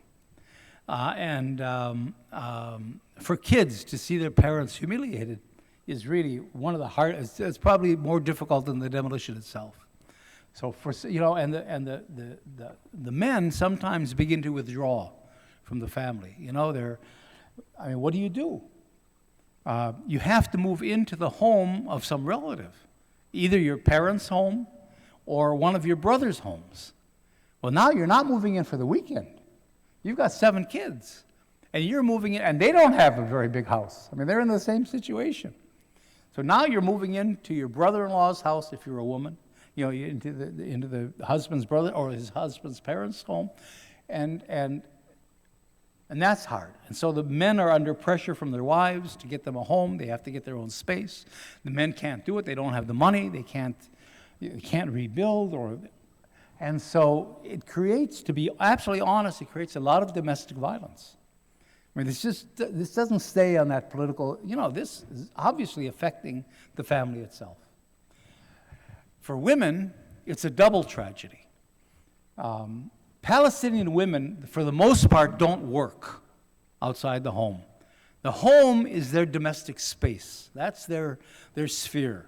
That's where they take care of their family, and they cook, and they take care of the kids, and they're the mother of the family. So first of all, a woman loses her space. And now she has to move into another woman's home. Her husband's brother or her husband's parents. So now she's losing her own domestic space. She's living in another woman's home. And again, it's forever. I mean, you don't know down the line if you're going to be able to get out, if you're going to, so she's stuck, and they're stuck with it. So as much as you love your relatives, imagine bringing, a husband, wife, and 7 kids into your home. And your home is much bigger than a Palestinian home. You see, and you can begin to see the pressures the women begin to put on their husbands to get them out. And there begins to be tension between the women, obviously, and a Palestinian woman, Arabia, can't take care of her own family anymore. She doesn't have. So you can begin to understand what's happening inside the family. And then the kids. I'll just give you one little tiny story. This is Lena, their teenage daughter. During one of the demolitions, Lena went blind. She went blind. I was there. All of a sudden, she said to Salim, "I can't see." And we rushed her to the hospital. And on the way to the hospital, her sight began to come back. And the doctor said, This is a form of hysterical blindness. When your mind just can't process what's going on, it shuts down. And he said it's just lucky that her sight came back, because there's nothing medically wrong. If her sight hadn't come back, there's nothing they could do to restore it. So that shows you the depth of the trauma that these kids are going through. And I'm not going to go through the whole story. Salim and Arabia's house was demolished 6 times. 6 times. We rebuilt, it was demolished, and we rebuilt. And here's after another demolition. Each time we rebuilt, these are the camp volunteers from all over the world that come to rebuild the home every time. You see, and this is one of the final houses that we built. We call it Beit Arabia. It had a mural on the side of it, and we actually finished the houses, and then they were each demolished. You see, this is the mural with a bulldozer, a dead bulldozer, on a pile of dead armaments. This is the fellow Mike Alowitz, who's a graphic artist from Connecticut, who came and did the mural. But finally, after 6 homes, the army came back again. This time at night. They came back in a winter night in November. The army came back, and the home was demolished for the 6th time. Here I am. Here's some of Salim's family watching the demolition. And this is what, as the sun rose, this is what Salim found. See, he comes, and here's the ruins of his home for the 6th time. And Arabia, again, sitting with all her furniture outside. And here they are in the ruins of their home. So they decided, we can't do this anymore. It's too traumatic on the family. The Israelis are getting too threatening. It's obvious that they're also targeting this family in order to break them, and so they decided they're not going to rebuild again. Okay. Salim again. Arabia among all her furnishings. Okay. So that just gets us into that. And just to finish up in a few minutes, let's go from the macro down to the micro where we were with Salim and Arabia, and let's just go back for a minute to the politics that this is all a part of. So the question is, what do we do about that? How do we resolve this? You see? And again, conflict versus settler colonialism makes a difference. Because what Congress will tell you, what your congressperson will tell you, what the president will tell you, what the Prime Minister of Israel will tell you, is that we need a two-state solution, right? We're committed to the two-state solution. Palestinians have a right to a country, they have a right to a state of their own, we're for negotiations, which is ridiculous, because the two-state solution comes from a conflict idea. And the compromise is that Israel gets 78% of the country, and the Palestinians would get a mini-state on 22%, which is the West Bank, East Jerusalem, and Gaza.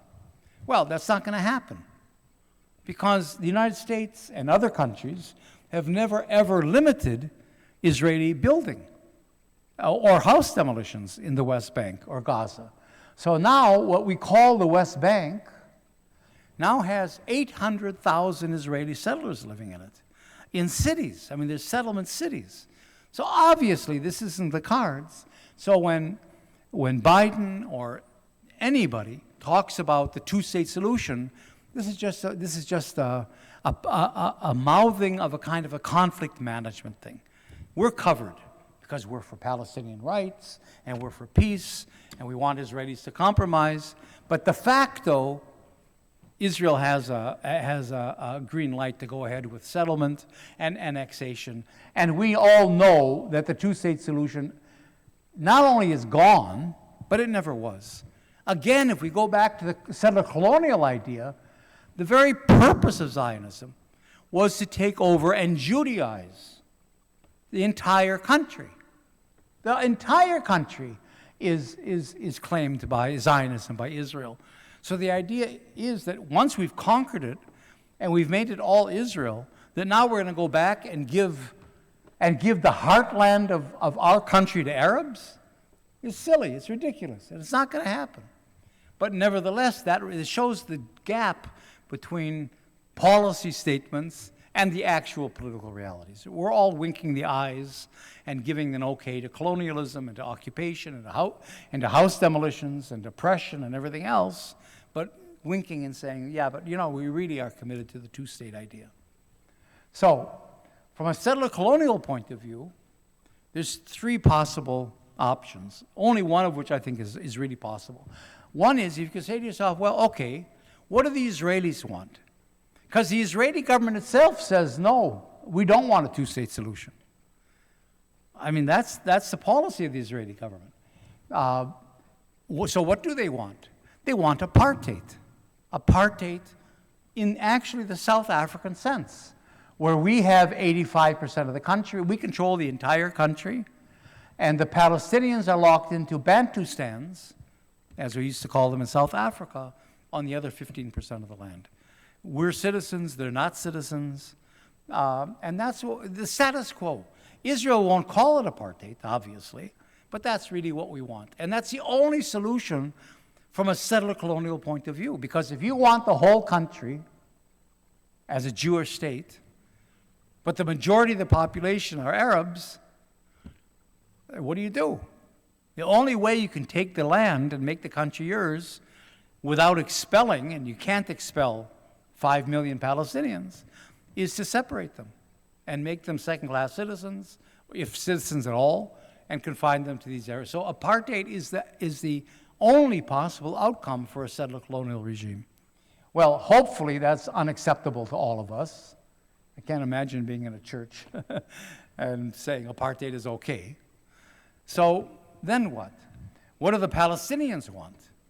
Well, the Palestinians actually want total liberation. That's why they had the Palestinian Liberation Organization. They want their country back.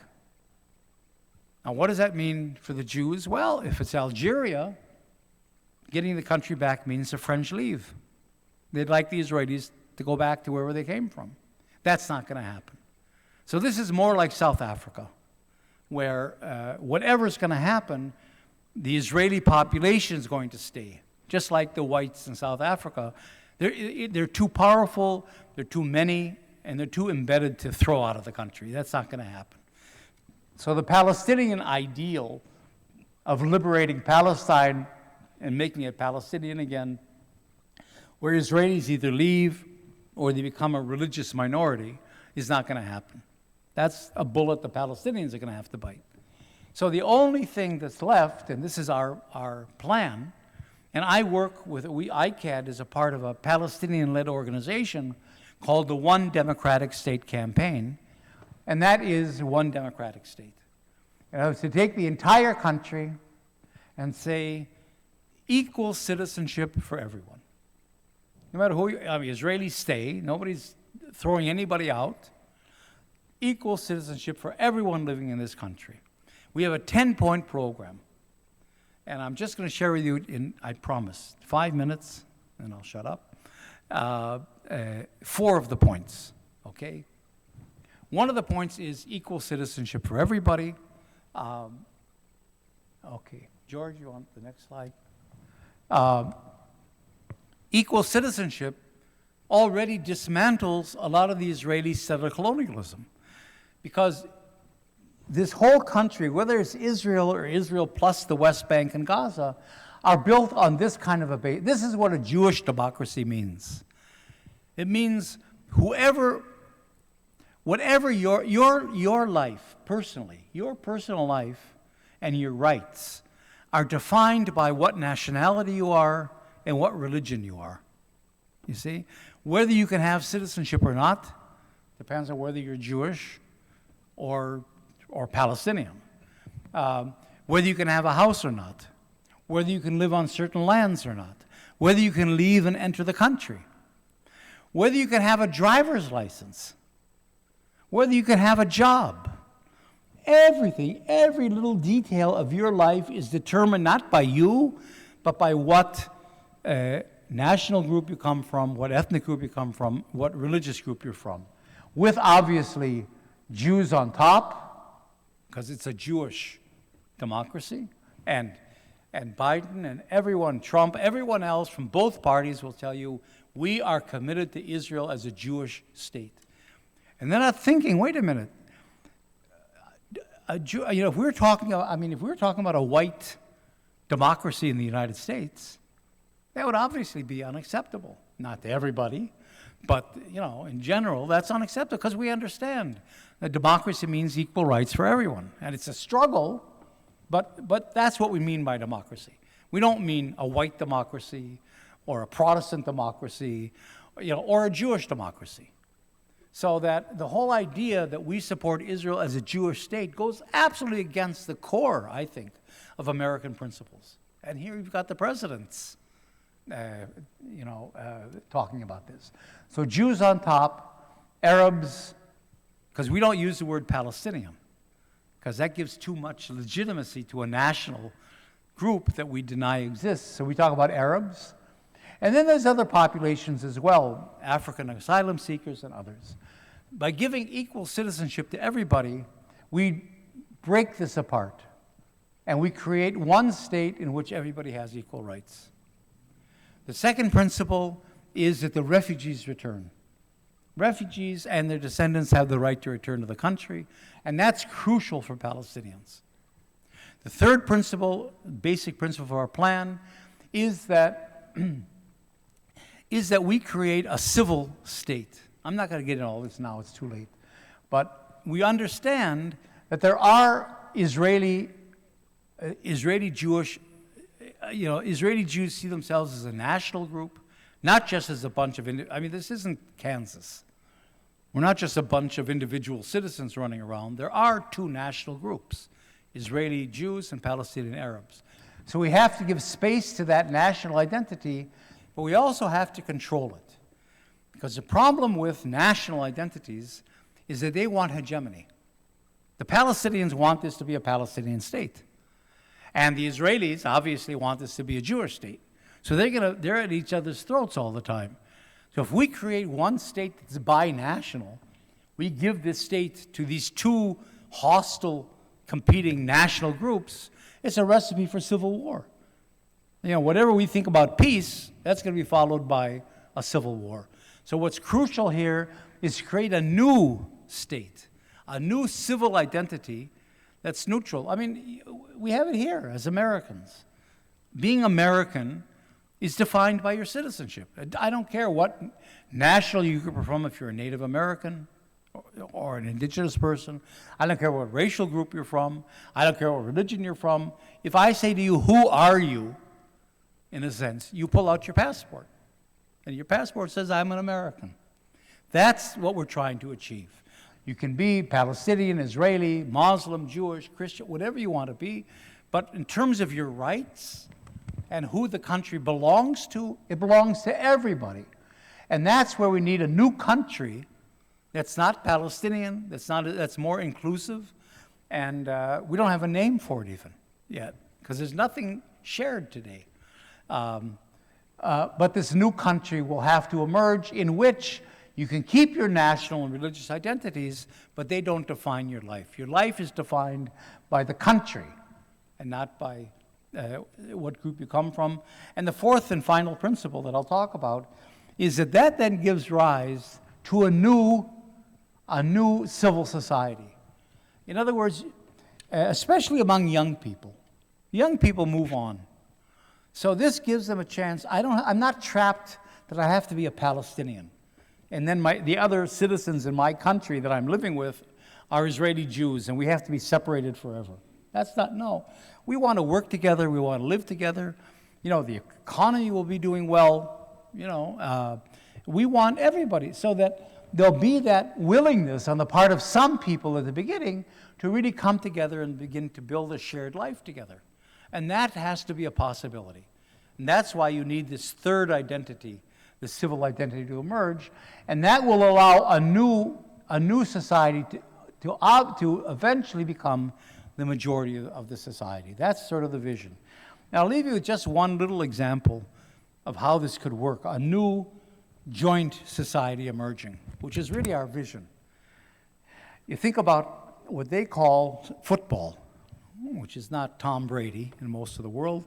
It's soccer, which, it's beginning to be in the States, a certain soccer thing. But, it's hard to, it's like the World Cup is the Super Bowl, times 1,000. When the World Cup is this whole huge global thing. Well, in the international standings, the Palestinian soccer clubs have a higher ranking than the Israeli ones. But over the years, neither Israel nor the Palestinian teams have ever gotten into the World Cup, which is a huge thing. Just to get in is a huge thing.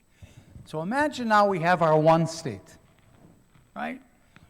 And we're living together. We still don't quite trust each other. We're still trying to feel each other out. We don't know who we are. There's some hostilities. It's all still pretty fragile.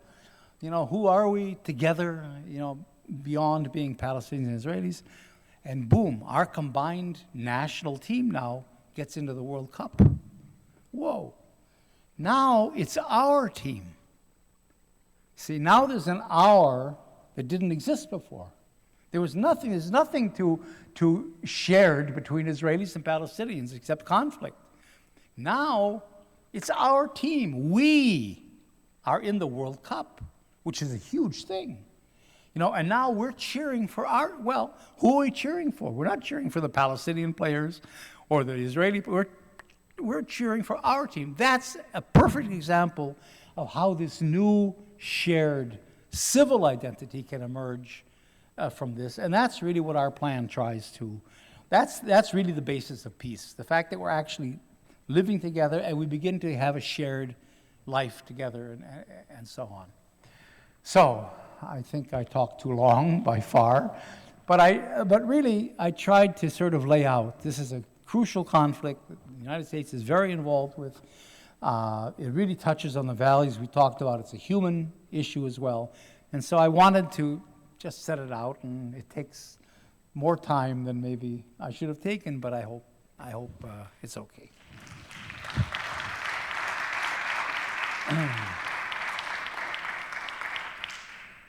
Leave it on, George, just so, leave it on. We might have to go back to some of the slides. Okay.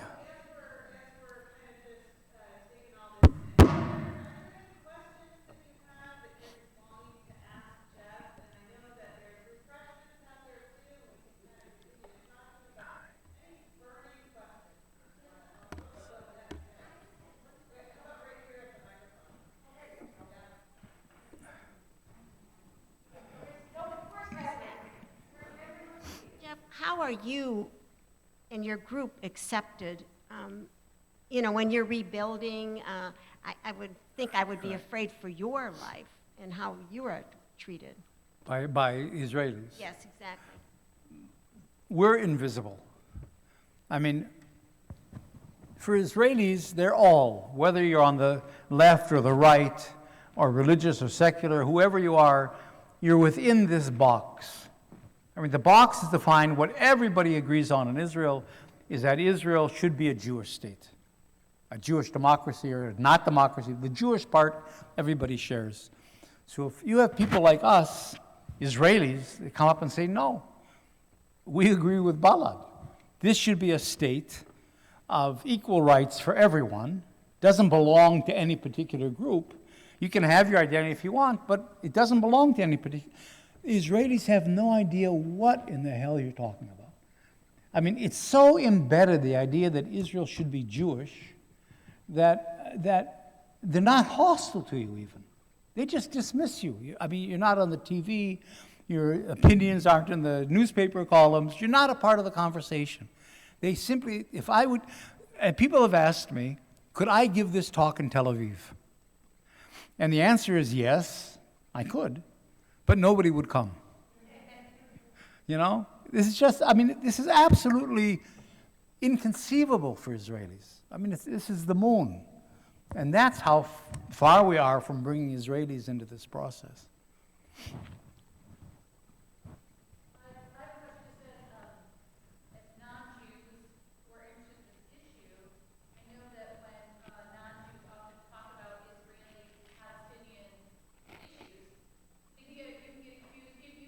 That's right. Exactly. That's right. So how do we enter this conversation and push back on that without, getting That's right. And that's one reason why churches aren't getting more involved. Churches are getting more and more. I speak in churches. I've spoken for years and years. On this trip, there's a Presbyterian. I'm invited by the Dallas Presbytery to come to Texas. And there's a Presbyterian minister who's going to take me to evangelical churches in North Texas. So I'll let you know if I'm still around in a few weeks. That's right. And I think churches, the Presbyterians, who just came out with a resolution that this, in fact, is apartheid, and the Methodists and other denominations are there, but you see, what holds them back is exactly that, the accusation of being anti-Semitic. Israel, I think, has lost it in the court of public opinion. I think most people don't care. It's sort of white noise. But, basically, I think the Israeli Hasbara, or this whole narrative that this is all terrorism and we're really the good guys, and people see through that. You have enough military violence on the part of Israel and demolitions that people see through that. But what holds them back, so what Israel's done then is it's pulled the Trump card, in both senses of the term, of anti-Semitism. You see? Now we're not talking about any issue. So Israel actually invented a new form of anti-Semitism, which it calls the new anti-Semitism, that now American universities are adopting, Congress has adopted it, state legislatures have adopted it. It's called the IHRA definition, the International Holocaust Remembrance definition, that says You see, and it connects to the Holocaust, so that makes it even harder to criticize, that says any criticism of Israel is anti-Semitism. Well, what that does, among other things, is it throws Jews under the bus abroad, because there is anti-Semitism in the world. But you can be an anti-Semite, but as long as you're pro-Israel, and they actually, just like Lloyd George was anti-Semitic, and that's why he was pro-Zionist, because he wanted these powerful Zionists to be on his side. So just like that, a lot of especially some of the real evangelical, John Hagee and Pat Robertson. Pat Robertson was furious at Olmert. When Olmert was prime minister, we had a mini war in Lebanon. And this is like in the 1990s. And at some point, there was actually fighting with Israel, Hezbollah, in Lebanon, and so on. And at some point, Olmert pulled back and pulled the Israeli troops out. And Pat Robertson was furious because this was supposed to be the opening round of Armageddon. And this is the second coming of Christ, and that's Israel's role in all of this. They're not pro-Israel because they're pro-Jewish they're pro-Israel because Israel plays this key role in triggering Armageddon that then triggers the second coming of Christ.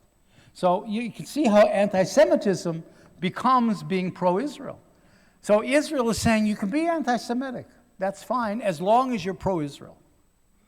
And that's where I think many Jews are very upset with this definition. But for most people, Christians, what could be worse than being accused of being anti-Semitic? And so that really is very effective in keeping this, and Israel knows it. It has nothing to do with what's happening, but it simply puts out a position that you simply can't, you don't want to be in a position of arguing about. You'll be a professor, you'll be fired. If you're what's happening in England, in the UK. Jeremy Corbyn was forced out of the Labour Party, after he ran for prime minister, over these accusations of anti-Semitism, that Israel had a campaign, and the Blairites, that was a good way to get rid of the left that's critical of Israel in the Labour Party. So now there's a whole purge of Labour Party members on the basis of them being anti-Semitic.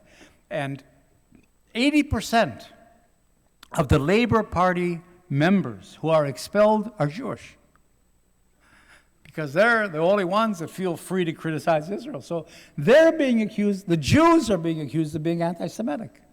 That's how ridiculous it becomes. But these are the games. And I know many ministers that I talk to that say to me, I know what's going on, but I play golf every week with the local rabbi. I'm in an ecumenical group, and we're trying to build bridges and all that. And I don't want to get in a fight with the Jewish community. So it's better for me and that's what your member of Congress will say. I go talk to members of Congress all the time. And they say to me, I give them the maps, I can't give them a lecture, but I give them material. They say, we know. I had one congressman to say to me, a guy from North Carolina, said, contrary to public opinion, we're not all dumb in Congress. He said, I read the papers. I watch it. I know what's going on. You don't have to give me these. I know. But I want to get reelected. And becoming critical of Israel is not the path to getting reelected. I'll get the Jews mad at me. I'll get the evangelicals mad at me. I'll get some of the churches mad at me. I'll get the media mad at me. As an American politician, he said to me, I'm willing to put my career on the line for issues that matter to me or to my constituency. You're a congressperson. I have to be responsive to what you want. I'm not going to he said, I'm sure they all don't, but he said, I think I'm a good congressman, and I really do represent my district. I don't want to sacrifice my political career and what I can contribute to my constituents for an issue that is not really of concern for them. My constituents in North Carolina really don't care that much about the whole Israel-Palestinian thing. So why would I put my career and everything online for that? So, that's where it's so easy for Congress to fall in line. And that's what makes it very difficult. And that's why they need the churches. And they need the backing of people in the community. They'll say to me, the members of Congress, just one more example. Barney Frank. Barney Frank was this controversial, way out a Jewish member of Congress from Boston, if you remember Barney Frank. And he's from Newton, which is a very Jewish part of Boston. So he said to me, I'm with you. I'm for Palestinian rights. I know what's happening with Israel, everything else. You have my vote in Congress if you bring me the names of 5,000 Jews in my district who agree with your position. I'll come out publicly. If I know I have the support, I'm not going to speak out on the issue of Israel-Palestine and then turn around and find the churches aren't supporting me, the Jewish community's against me. I'm not going to do that. So that's, in a sense, your role. If this is important, is in all kinds, and the churches are beginning slowly to speak out, but on a national, the Presbyterian Church. But when you get to the local ministers who go golfing with the local rabbi, it's a different thing. So it's the community, I think, has to be the one that signals these people that if you are critical, you're anti-Israel. I mean, this whole vision isn't anti-Israel. It's pro-everybody. It's a win-win. If you come out for that, you will have the support of the community. And that's, I think, what they have to hear. All right. Class dismissed. I just want to tell you all that this man flew in from Italy last night, got into Metro at just after midnight, took a little tiny bit of a nap this afternoon, is leaving tomorrow morning to go to Fort Wayne, and look at the energy that he has to talk about this. I mean, it's all adrenaline. I'm inspired by your passion, Jeff. Thank you so much for just pouring yourself out so generously. Okay. And thank you for inviting me. Yeah, we're going to give him some cookies just to give him a little more sugar. Yeah. He's going to be at a table in the gathering space. A couple of his books are there, $15 a piece. There's a little offering plate out here to support the Israel Committee for, what is it, ICAD. and the work that you do. And it is really, having been there and seeing the way that so many people are involved in their own way in the resistance and continuing to be involved in the resistance is just humbling. All right. And your invitation for me to speak is very meaningful. Yeah. Thank you much. So thank you again.